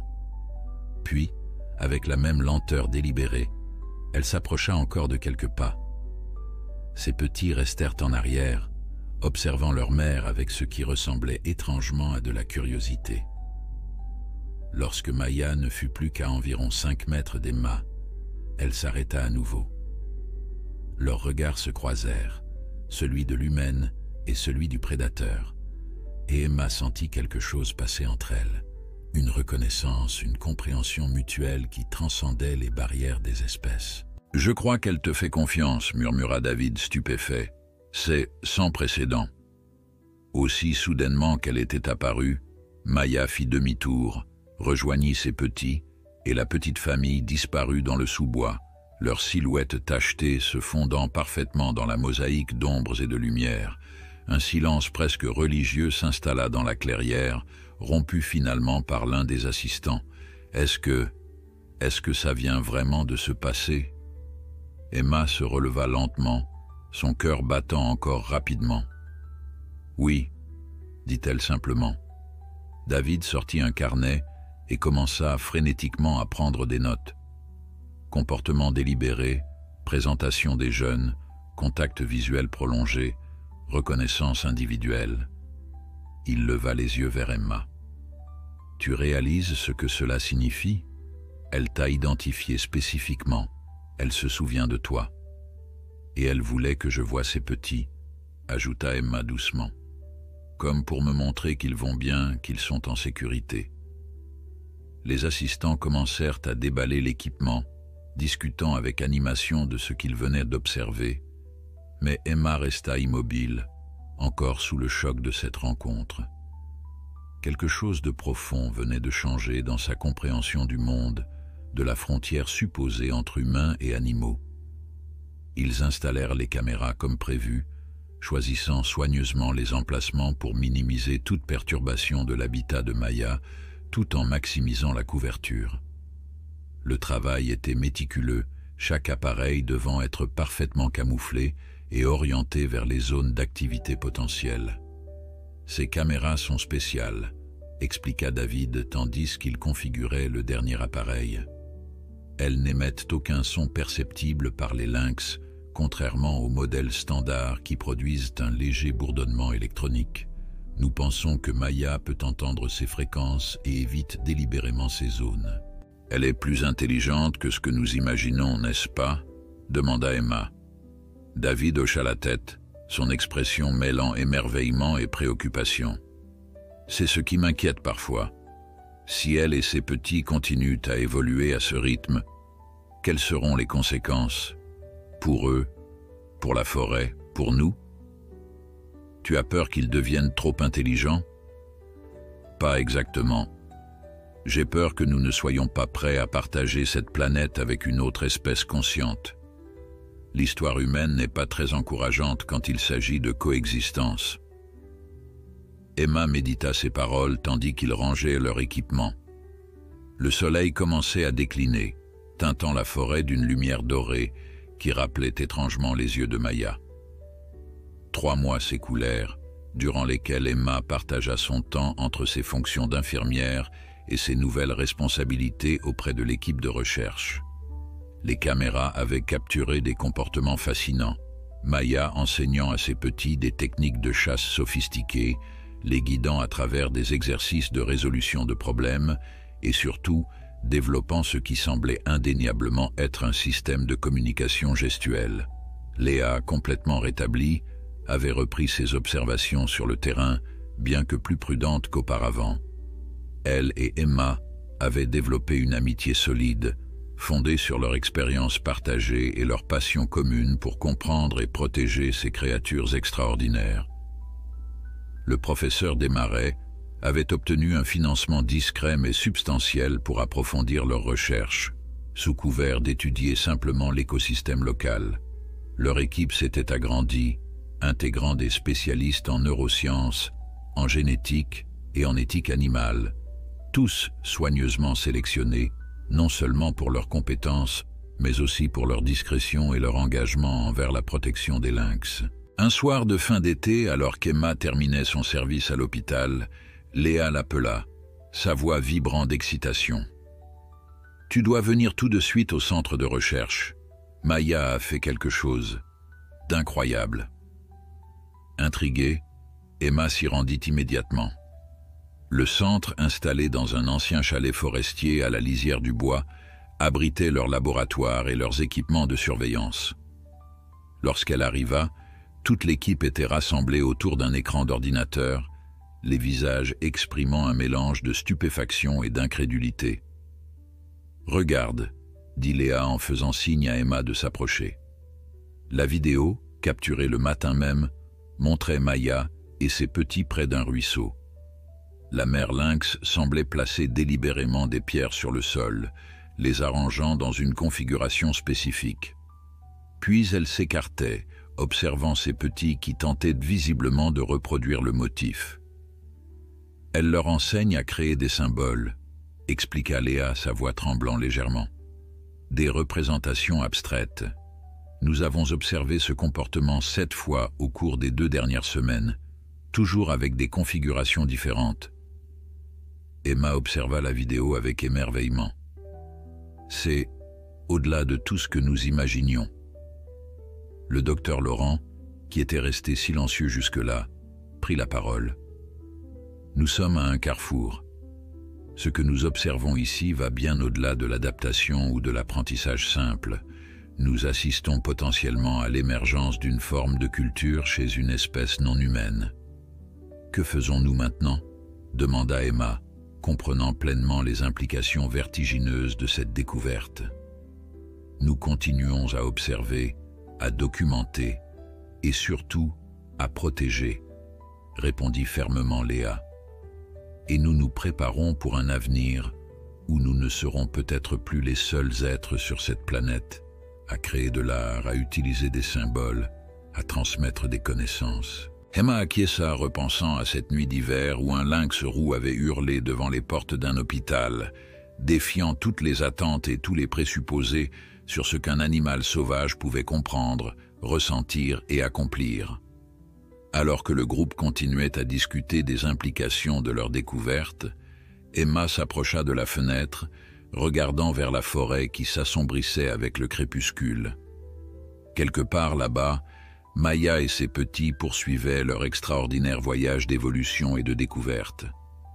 Et peut-être qu'un jour, pensa Emma, nous serons prêts à les accueillir, non pas comme des sujets d'étude ou des créatures à protéger, mais comme des compagnons conscients sur cette planète que nous partageons, différents mais égaux dans leur droit à l'existence, à la dignité et à l'autodétermination.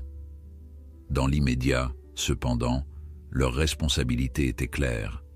Veiller sur ce miracle évolutif naissant, le protéger des dangers que l'humanité pourrait lui faire encourir et apprendre de lui autant qu'il apprenait de nous. Emma sourit en imaginant l'avenir qui se dessinait, un avenir où un lynx roux pouvait venir chercher de l'aide humaine non par instinct ou conditionnement, mais par choix conscient et raisonné. un avenir où des espèces différentes pourraient se comprendre au-delà des barrières biologiques qui les séparaient. Un avenir qui avait commencé cette nuit-là, quand Maya avait hurlé devant un hôpital pendant des heures, jusqu'à ce qu'une infirmière ouvre la porte et tombe à genoux face à la manifestation d'une intelligence que personne n'avait su voir auparavant.